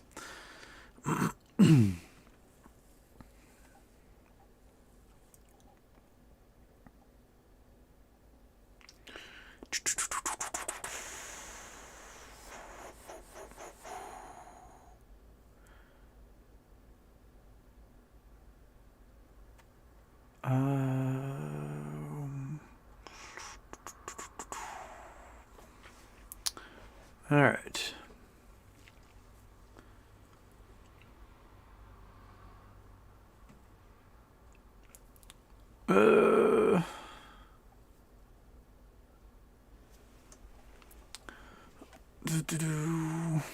All right, people are talking about, I think there'll be some sort of argument going on, so I'm going to try to get past that there. No one juggernaut. Houston, can the market function without market makers, and how long would it take to build systems around them? Yeah, I think the market can function. It just wouldn't necessarily function the way it functions now, which is not very functionable. The idea of market makers is that you have this large financial institution that can make sure that there's enough securities to pass through the market so that people spend their money and that money moves around. That's the idea. Whether it's via generating options chains, or whether it is via facilitating trades, or whether it is via making sure liquidity exists by generating shares out of thin air because there happens to be a buyer at that time who wants it. I think, you can have a market that provides enough liquidity for everything, or you can have a market that represents actual supply and demand. And right now we don't have a market that represents actual supply and demand because the market makers have taken the loopholes, the superpowers of their market maker ability, and they have manipulated the stock prices of countless stocks by abusing that power. That if they were benevolent, the price of GameStop right now will be $1 million a share. That's right, big dog. Yeah. But because they are leveraged to the hilt as well, they're going to be bad actors in this. And I think the biggest problem with market makers is that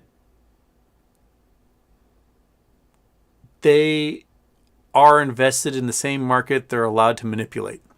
And that is something that needs to be addressed by probably Congress to figure out a way of having those market makers available to do the things that need to be done, such as, write options and blah, blah, blah, without them gaining by screwing folks over. I don't know. I would hope that there's better systems out there that can deal with this stuff. We didn't have them for a long time, and so I don't think we need them. Okay.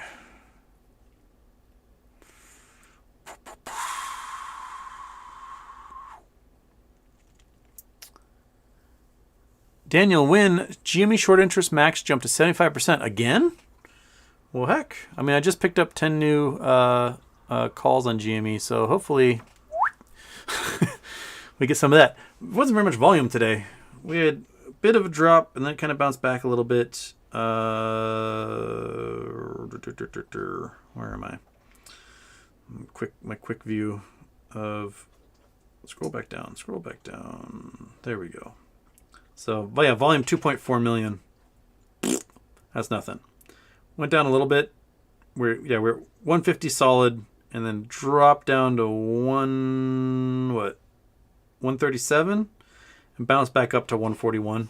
And I bet we're probably going to see max pain again, so that'll probably be around 140, 150 by Friday. I haven't looked at the options chain to see what max pain is.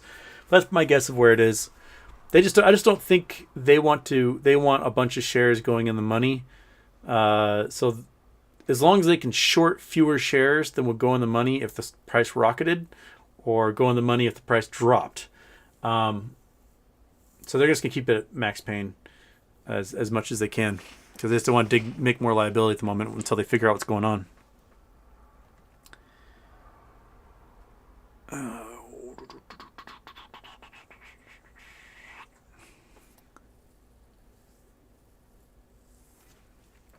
River Driver 666. How is the U.S. invading other countries justified when no change has really happened for efforts?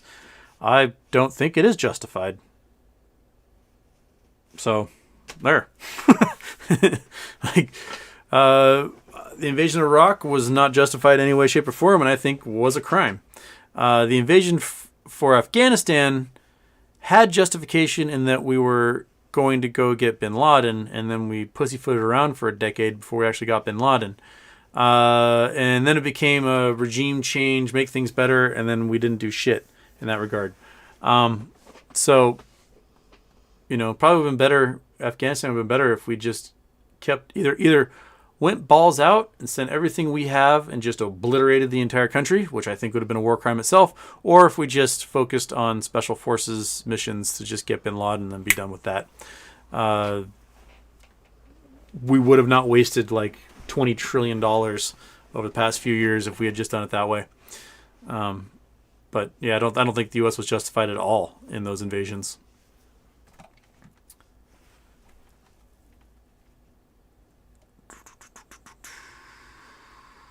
Jordan Kimmery, Houston is delusional, and Elon and Twitter. Glad you're still here, buddy. Okay.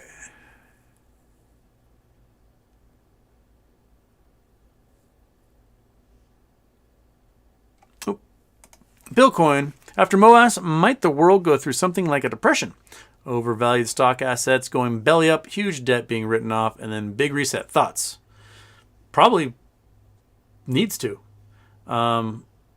I mean, look at the stuff that guys like Boss Blunts have done, where they can show that we have like $600 trillion in derivatives that have just been like kicked down the road.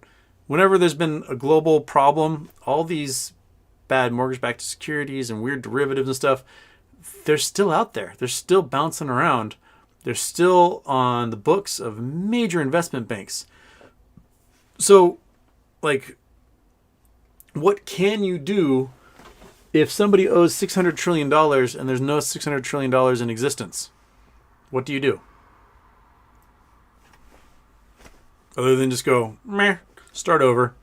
But then who when you cancel all that debt and people have to write off assets, and it's just going to be a huge to-do,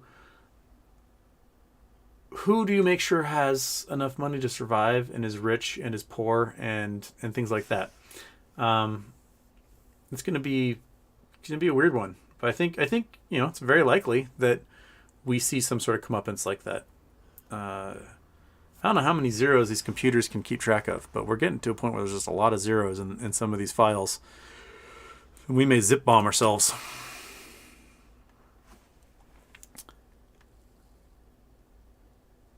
Okay.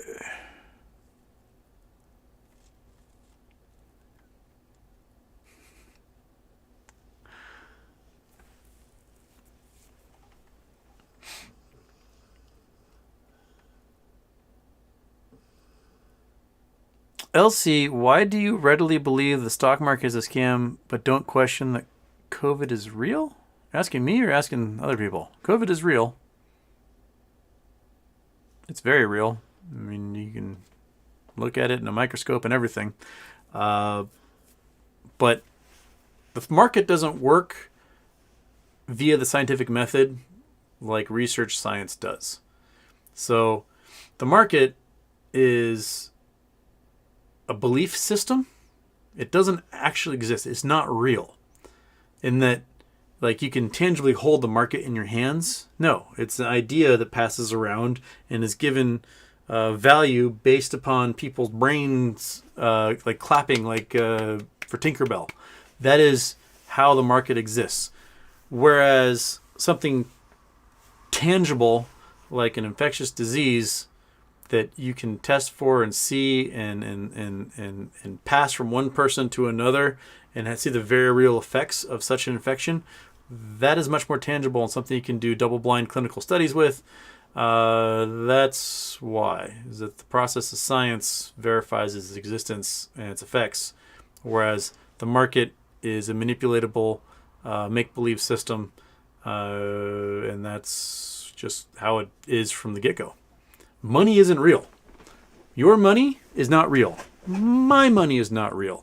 Money isn't real. It's a belief system. That's all it is. And if you happen to believe in it, you can use it. If you don't believe in it, you have a system that will not work. If you are Weimar Republic Deutschmarks, no one believed in you. And you took a dump truck full of them to buy a loaf of bread. So the borders of your nation aren't real. They're also imaginary. They are part of a belief system.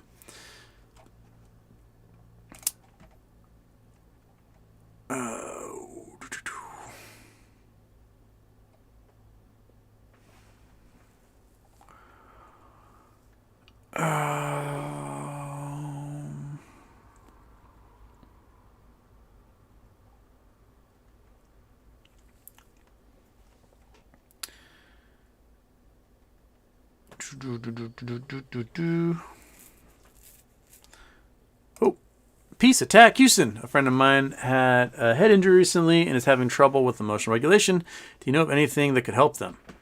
Ooh. Time. I know a guy from high school who got in a really bad car wreck and lost a big chunk of his frontal lobe, and he's never been the same since. And he had a hard time keeping things internal, like inside thoughts, you know. Like any man, if I see an attractive lady, my brain goes, woohoo! Whereas he would say what dirty thing he was thinking, and with no filter. And had no longer had control over his lizard brain. Like one of my sayings is, be stronger than your lizard brain. But some people with head injuries, they can't. Their lizard brain is the only thing that survived, and the rest of the insulation around it that was designed to filter isn't there anymore. Man, brain injuries are bad because the brain doesn't regenerate. Sometimes you can do exercises that rewire connections in the brain so that you plug certain areas.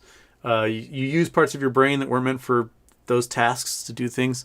But that is a lot of therapy, and that is a lot of, I don't want to call it physical therapy, but you have to do a lot of exercises with people who are trained in it to really make a dent in that way. Man, I feel it for you. I feel it for your friend. But we are essentially like 8-pound bags of fat that play human simulator all day long. And if any of that 8-pound bag of fat gets injured, then that's it, man. There's no really bouncing back for that particular part of the brain. But I hope there's someone that can find ways for that they can, rewire some of those pathways. But yeah, that emotional thing it's a big one. It's a big one, and that's I wish the guy I knew in high school. There's just something broken with him from now on now, and nothing anyone can really do much about that. I feel real sorry for you, Peace Attack. I hope there's some sort of magic out there. Dump a bunch of stem cells in their head or something. But I don't necessarily know what a solution is beyond therapy of all kinds.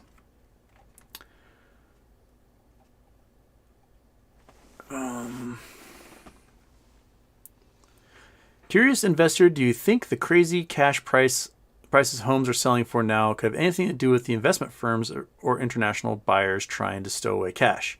I think that's a good chunk of it. I've been asking my real estate friends about selling homes and if it's people buying them or institutions buying them.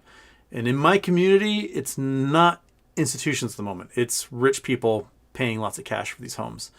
But then again, I live in like a wealthy bedroom community where people seem to escape other parts of the country and come live here.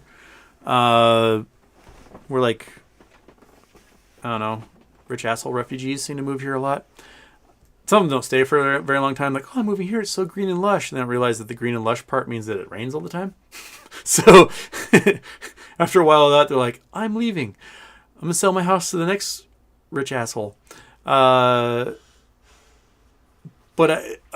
Canada has put a halt on international real estate buyers for 2 years. So they're hoping to cool off their market because it's getting out of control to the point where folks can't afford to live in their cities. We may need to do something like that. I think, I personally think that no human being needs more than 4 homes. A couple to rent out, vacation home to live in, cool. Beyond that, having too many landlords is the entire reason why Mao did what he did. And if we don't regulate our markets, there's going to be a comeuppance someday that just overturns them entirely and makes for a worse system. Because they're like, screw this, we're going to shoot all the landlords and we're going to start over. And that's kind of what John Maynard Keynes tried to put a halt to. Was he's like, look, if you have laissez-faire capitalism on one side and you've got, peasants with pitchforks on the other looking for some other solution, you're just going to swing back and forth between these two. And he basically said, hey, let's actually regulate this market, focus on antitrust legislation, focus on quantitative easing, focus on monetary policy, make sure that we don't have a giant boom-bust cycle anymore, and that the market, regularly goes up rather than go, woohoo, everyone's poor, woohoo, everyone's poor. And for 70 years, we did a pretty darn good job of that. But we started deregulating a lot of the circuit breakers in the market, and we started to get things like housing bubbles and market bubbles and stripping away the regulatory bodies and the safety nets that made sure that when things did have a bad time, people had a safety net that didn't get hurt too hard, and we could start climbing out of that hole again. I honestly think that Keynesian economics saved the United States from communism. That it wasn't anything else except eliminating the boom-bust cycle and the pain and impact that had on the middle class is what saved us from having to worry about, a communist uprising inside the United States or any other Western nation.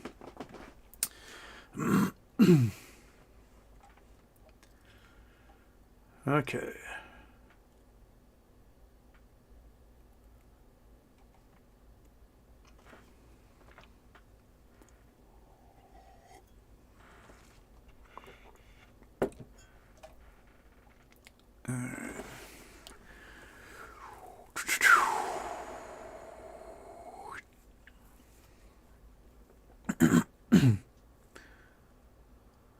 Monkey Ranch Studios, Elon is buying Twitter not for ego, but to open up the floodgates of free speech so that all the elites on there can get BTFO'd. He is elite. I think the biggest mistake people make is thinking that Elon is not a member of the elites. Elon grew up in the largest house in Pretoria, Africa. His father owned the largest engineering firm in Africa, as well as an apartheid emerald mine and other investments. His mom was a supermodel. Like, Elon is a member of the elite, always has been a member of the elite, always will be a member of the elite. He is not your buddy. He will use you, but he will not respect you and have your best interest in mind. That is not how they operate. We should always look at the motives of billionaires who have amassed some of the largest wealths in history, and be very suspect of their actions. And I just don't trust Elon. I don't trust him.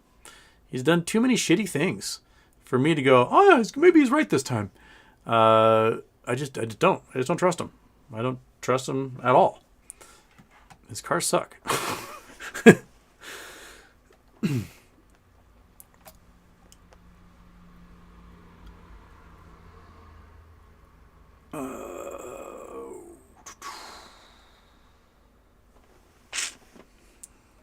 Okay, that's the Stowaway Cash one. All right.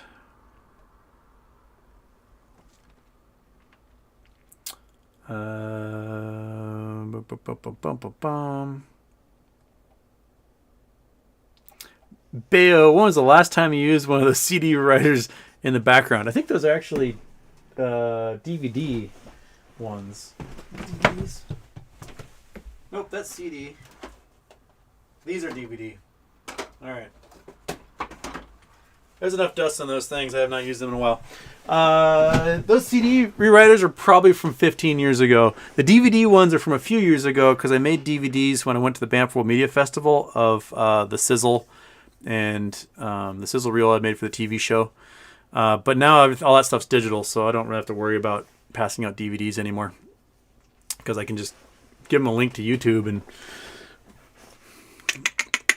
there they go. But no, who knows if that stuff will ever be used again. It'll just be a glorified paperweight that will slowly, decompose over millions of years.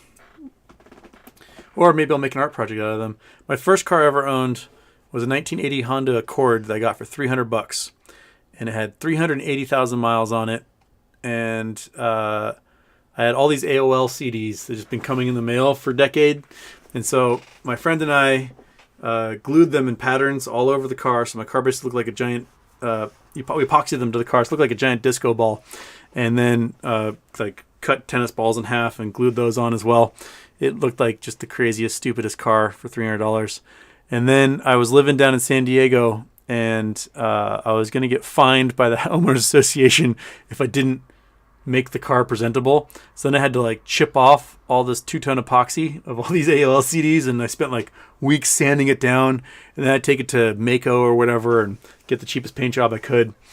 And so I went from the perplexing car Magical Mystery to the bubblegum blue mobile with a few weeks of work and a lot of sanding. Holy moly, so much sanding.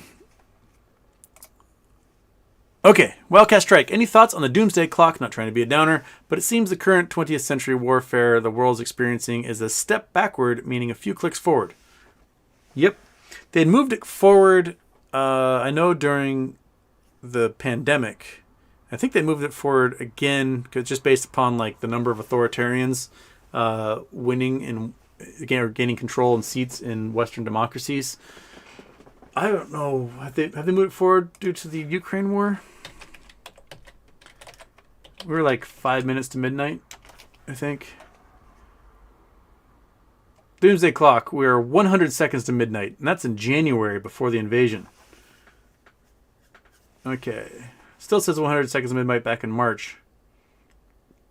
So we're less than 2 minutes from midnight, according to the Doomsday Clock.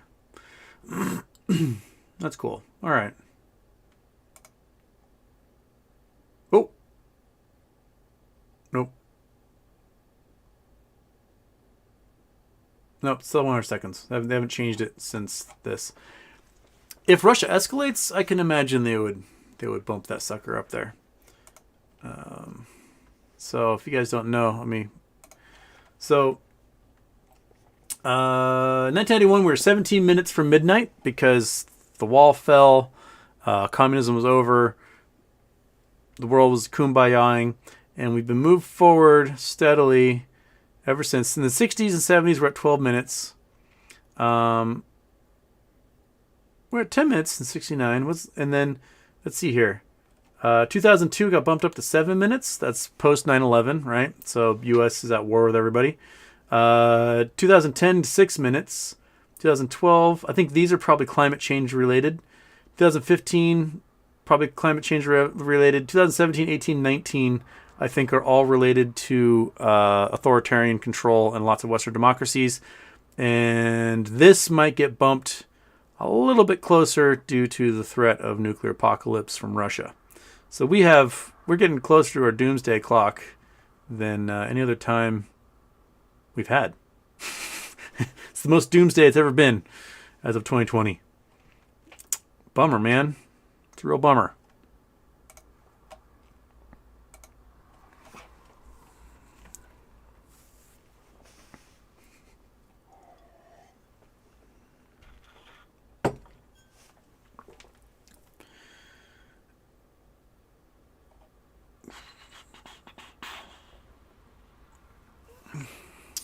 SK, not selling for sure, but we may want to start putting some pressure on Adam Aaron, make him step up his game instead of just hooking up his millionaire friends or his crush Nicole Kidman. That's why I think, we've got 3 weeks to basically start organizing, trying to get some apes on the board of AMC. Let's do it. Those letters have to start going out May 7th or so. And why not? Why not nominate some folks? Why not do it? Why not get them on the board, get the vote during the shareholders meeting, and do some changing. Because there are apes who own more shares than any member of the board. Easily. There's people in this chat who probably own more shares than any member of the board. So why not? Okay. So there you go.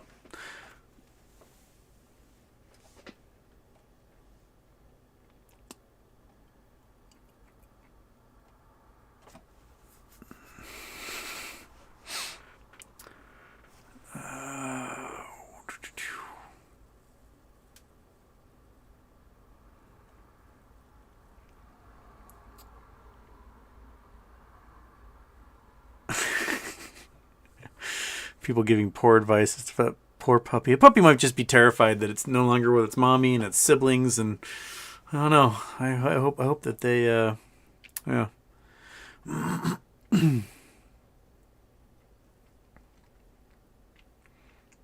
Rusty Nail, Houston, you got your Twitter deleted. You still defend them? Come over to the free speech, free mind side. It's nice here.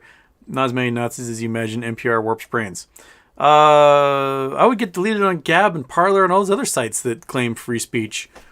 Like, Gab won't even let people talk about sports on their free speech site. So if you talk about football or baseball or anything, they delete your account, even though they're bashing a free speech. No, they just want the speech they want. That's as it is. So there you go.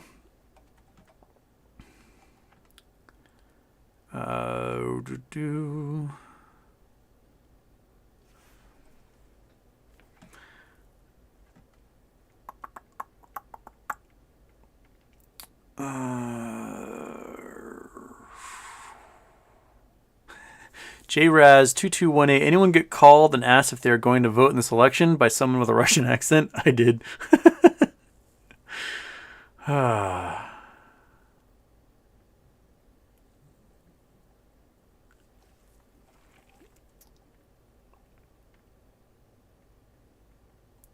Okay.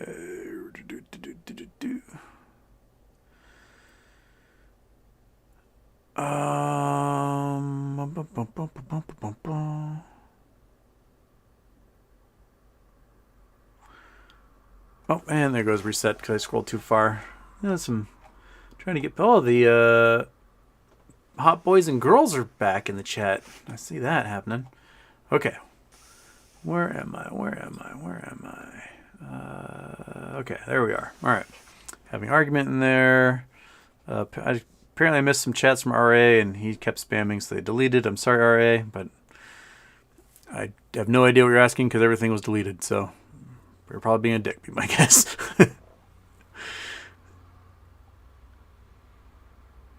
James Cam, Houston, I wouldn't have such a good early understanding on the GME situation if it wasn't for your interview on The Gist. Well, thank you.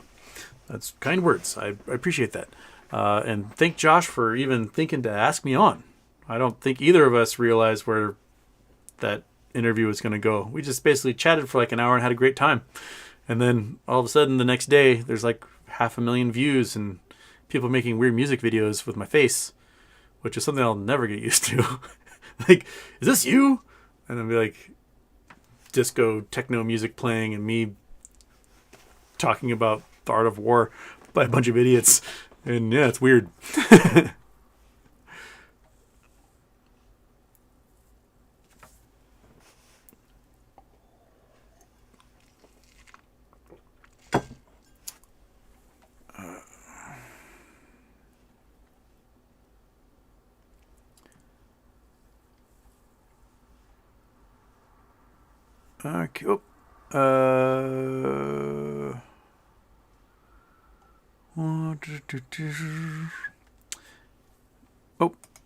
Josh Petpals, Tennessee. Twitter handle JPetPalsTN for people needing doggy advice. I'll try to answer as I can. There you go. Boom. Get the JPetPals Tennessee there, and he'll answer your puppy questions for you, so they can go a little more in depth. So Valerian, I hope you can jump in there and he can help you out and figure out that little buddy, what that little buddy needs to not be terrified. It is a big scary world out there, and if you're a tiny little puppy, it may take some time to get used to. I don't know how this thing operated, but the best hypothesis we can come up with was that she was too nice as a puppy, and one of the Hawaiian pig hunters just was like, meh, they just dump them out in the woods. They're not very cuddly people. And so she was found at 8-9 months old, living in the jungle of the Big Island, just surviving off of bugs and forest things, and not been house trained and not really been by humans, but was like, hey, I'm a puppy, let's do things. And it turned out to be just a darn good dog. That's right. He was completely bored, went to spend all my time talking to a wall all day long. She does not understand that at all. The big idiot behind me, he doesn't have much going on upstairs, so he's a little bit harder to get to pay attention to me. But he does respond to a very loud voice. So earlier today he was listening to me, but my voice got to a level that was absolutely insane. He did stop what he was doing and he was like, uh-oh. So that at least filters through his tiny little pea brain. But I think Monkey looks at this dog sometimes and she's just like, oh, some people's children. But yes, contact Josh. He will help you with your puppy.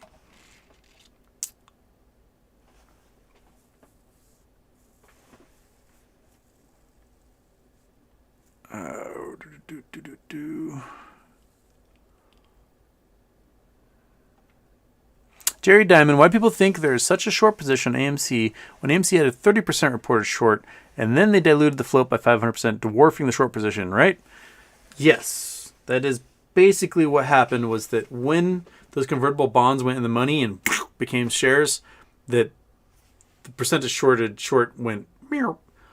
But what we did see, though, was a gigantic price spike in June last year, and it's held steady. I mean, it stayed around $50 for another few months after that before crashing back down again, which tells me that there was a lot of naked synthetics still.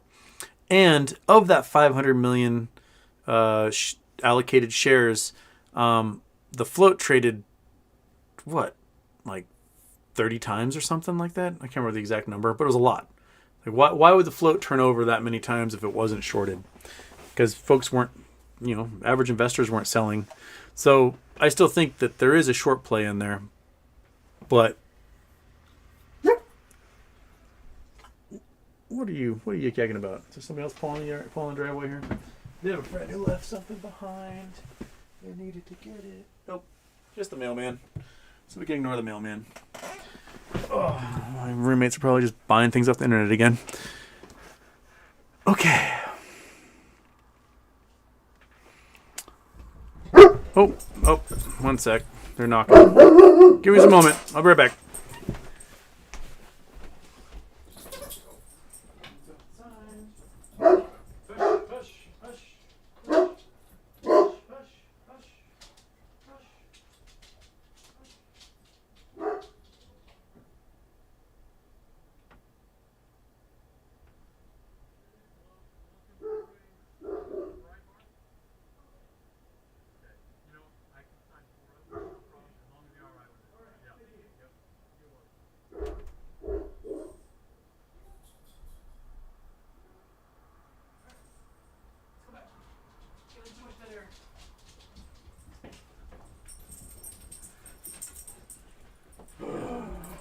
All right, watch out.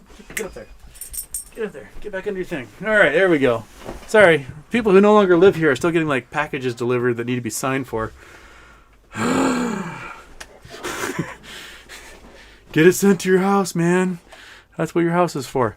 Josh Bell, Tennessee. Once the dividend hits, when we see the price bottom out for a minute, and do you think it's likely to return back to position depending on the actual stock dividend? Yeah. I think it's going to go super fast. It may do that even before we even get the dividend if there's as much recall as needs to happen with those who lent out their shares. So I think we'll see a steady increase leading up to the dividend, and overall, it's going to keep going. It's going to keep going from there. So even if it resets at 1/5 or 1/7, the overall value of your assets is going to keep going pretty straight up. Hi, buddy. What's up? What's up? Yes. You got to do your barking, and now you just want to drool on my leg. All right. I'm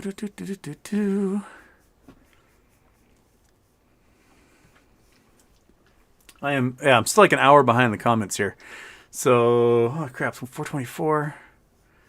Let's see if I can get into...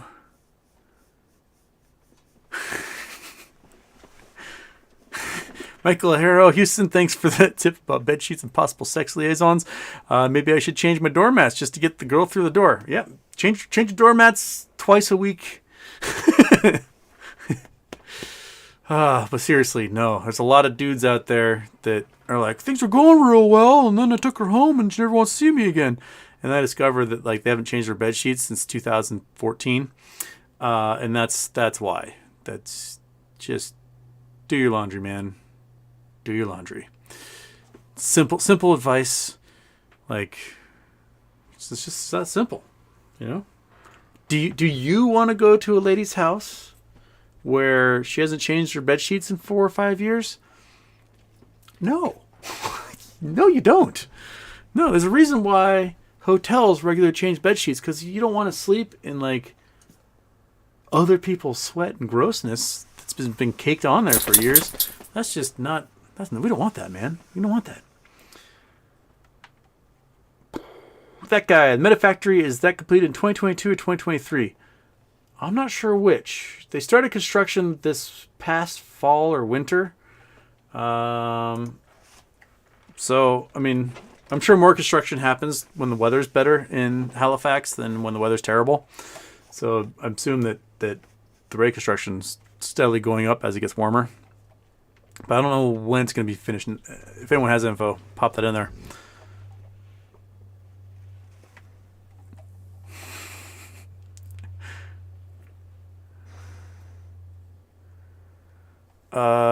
James, Cam, Houston, Snog, Mary, Avoid, Janet Yellen, Kathy Wood, Nancy Pelosi. Kathy Wood seems like she's super annoying. Nancy's rich, though, and she's going to be on her way out soon. So if I could get a chunk of that wealth, that'd be fantastic. And then maybe I just snog Janet Yellen and just keep it a secret. I don't know. It's a hard one. That's a hard one. Mark Sloan used to know anything about Canadian tax-free savings accounts. Do you think that the Canadian government will actually let us keep all the money we make tax-free? I know nothing, but I'm not too worried about the Canadian government. The Canadian government's not going to be facing problems as a result of MOAS. They're going to be benefiting from it. It's the U.S. government, because it's a U.S. traded company on a U.S. market with U.S. hedge funds and U.S. investment banks that are all behind this whole thing. And so it's the U.S. government's going to be facing all sorts of issues as a result of MOAS. The Canadians will just be sitting there watching, waiting for all of their citizens to get the money in their accounts. So I think that's kind of how it's going to go. And they're to the best cam fund.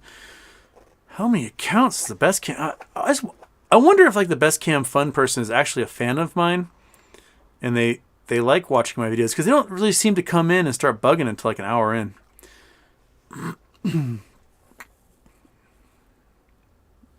J-Dog, Houston, did you catch the news article where a guy sued and got $450K because he got mad after his employer did a surprise party for him after he said no to it? Yeah, way to go, man. He was like, don't have a birthday party for me. I have lots of anxiety. I don't like birthday parties. Please don't do it. And then they had the birthday party for him and then fired him because he had a bad attitude about them having the birthday party for him. And so he sued and won. Way to go. Take them for $450K, man. Get that 5 years salary or whatever you got out of that. Primo. Awesome.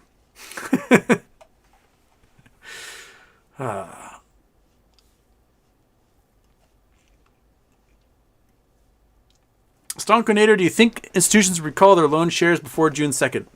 No. I think they'll recall after the vote is approved and after a date of record is set. That's when I think we'll see recalls. There is a possibility that they may retroactively set a date of record. But that doesn't allow for FOMO to kick in. We always want a little FOMO in there. We want the rest of the public to be like, ooh, maybe I can jump in on this GameStop thing. And jump in and get that price to spike some more. So I think it's more likely they would set a data record for after the shareholders meeting. But whatever that date of record is, the recalls are going to have to be done before then. So Stonkonator, it'll be then. Whenever those recalls, whenever that date of record is, that's when we'll see recalls.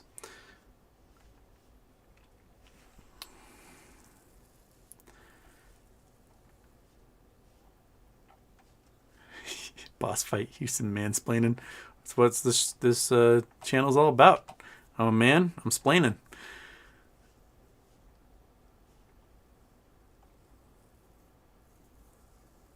Okay. All right, we're at 4:30. I gotta get going here in a sec. Benjamin Remy, I find your points on stocks informing and entertaining, but to blanket all Gab or Getter uses Nazis utter rubbish. No, it's not. Like, it's literally a platform created by Nazis for Nazis. The guy who started Gab, he is not a nice person. He is a pretty racist piece of shit. So, you know, that the people who use that platform, yeah, there might be 5% of them who aren't absolute trash garbage, but they won't be the brightest stars in the sky if they're using that platform simply to be ensconced by pretty much the worst people around. You can look at the January 6th arrests of folks and see what platforms they were planning their events on, and which ones they're like, this is the site you need to use because they love us over there, and it's Gab, Getter, Rumble, Parler, 8chan, things like that. The 8kun or whatever they changed it to. Those are the sites they use, and they use them for a reason, and that's why most of those folks are found over there.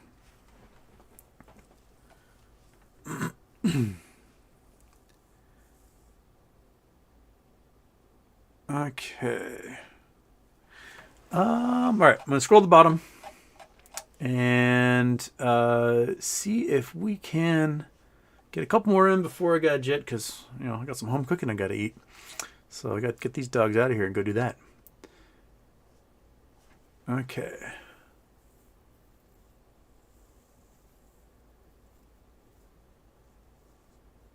Elevated finance, lowest cars suck. Finally, a realistic perspective of those overpriced, heavy, poisonous hunks of exploding garbage. Can't wait for a GTA phone battery tech and someone to implement the proper tech. When we can get out of lithium-ion batteries, electric cars will dominate in a way that they've not dominated before. If we can increase the charge capacity by a factor of 10 and reduce the charge time by a factor of 100, that is when electric cars are going to take off. Because, most people do short commutes around, their city or neighborhood, and that's 95% of their travel. But the freedom of knowing you can hop in your car and drive across the country in a couple of days is a huge selling point for folks. And someone like me, who, in a 2-month period this summer will put 20,000 miles on their truck, that is something like I can't drive 300 miles, charge for 8, drive 300 miles, charge for 8 hours, drive 300 miles, charge for 8 hours, and hope that I have a charge if I go way out into the wild. It's just not realistic for me. But if I had a battery that would last 1,000 or 3,000 miles, I could easily drive out into the wild, do what I need to do, and come back and not have to worry about, running out of juice. I could drive to LA in 22 hours, right? One long day and one medium-sized day of driving, or somehow stay awake for that entire time. Or I can do it in a week with an electric car. So I think changing battery tech to a safer battery that lasts longer and holds more charge is going to be the future for that stuff.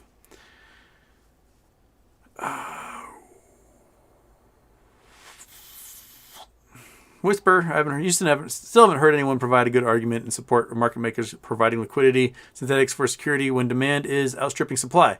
Nor have I, and I don't know why they're allowed to do it, because I've not heard a good reason either.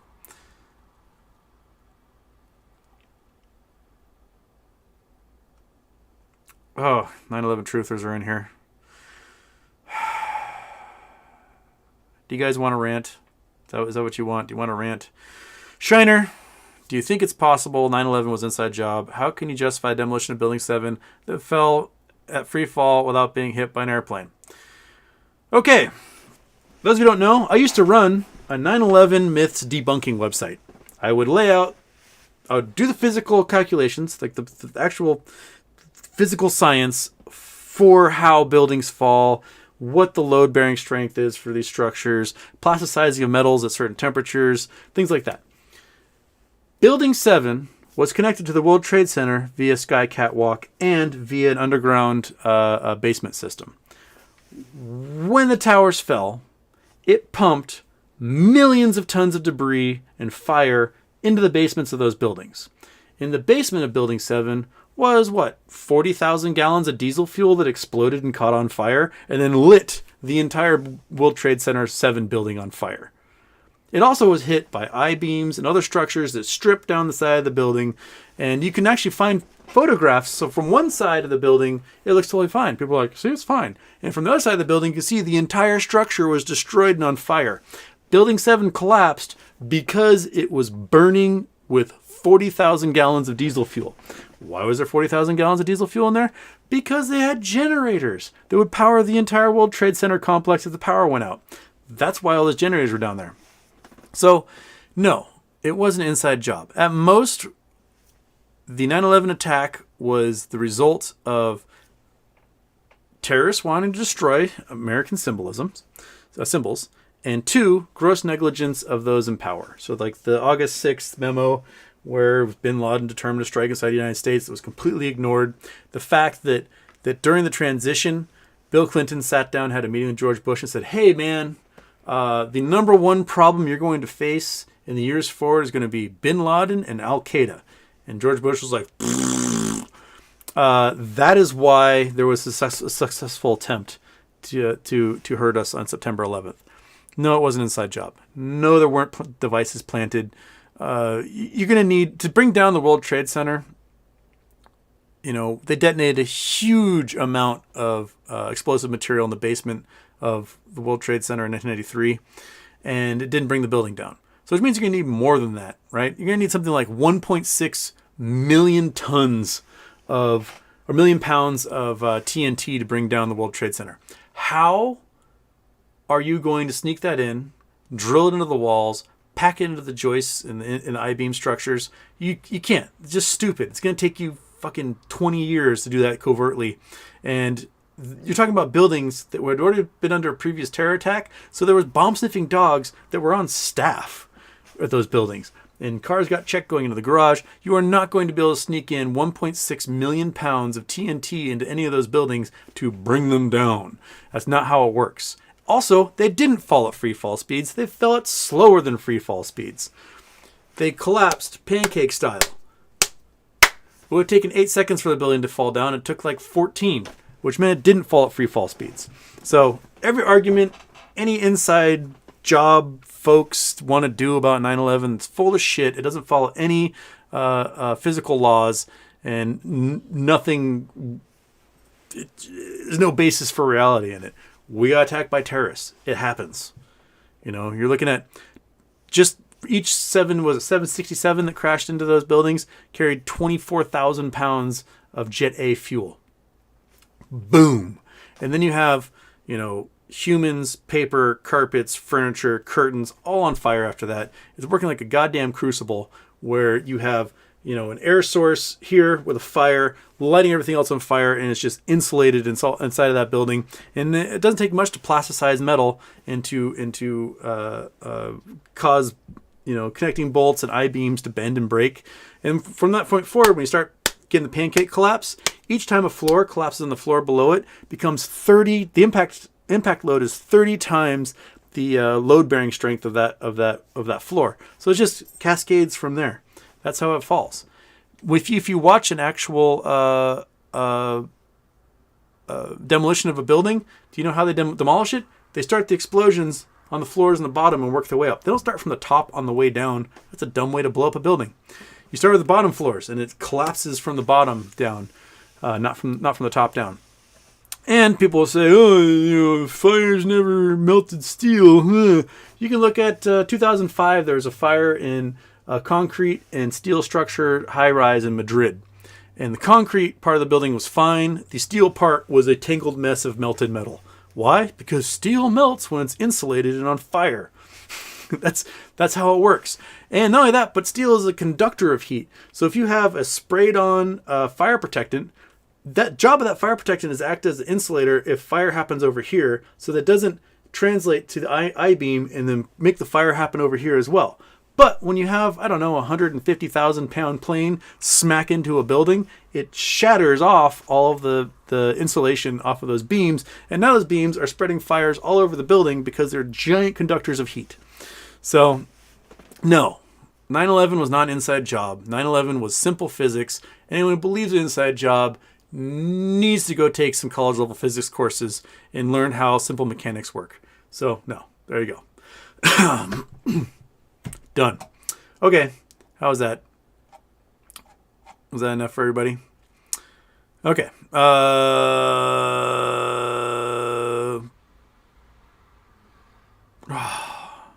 How did World Trade Center Tower collapse? I just explained how World Trade Center Tower collapsed. It was connected to the other two World Trade Center towers that had 2 million tons of debris collapse in there. Then 40,000 gallons of diesel fuel exploded and caught on fire and lit all of Building 7 on fire. And it collapsed. That's how. That's how it happened. It's that simple. You go light 40,000 gallons of diesel fuel on fire and see just how hot it is. Boom. Yes.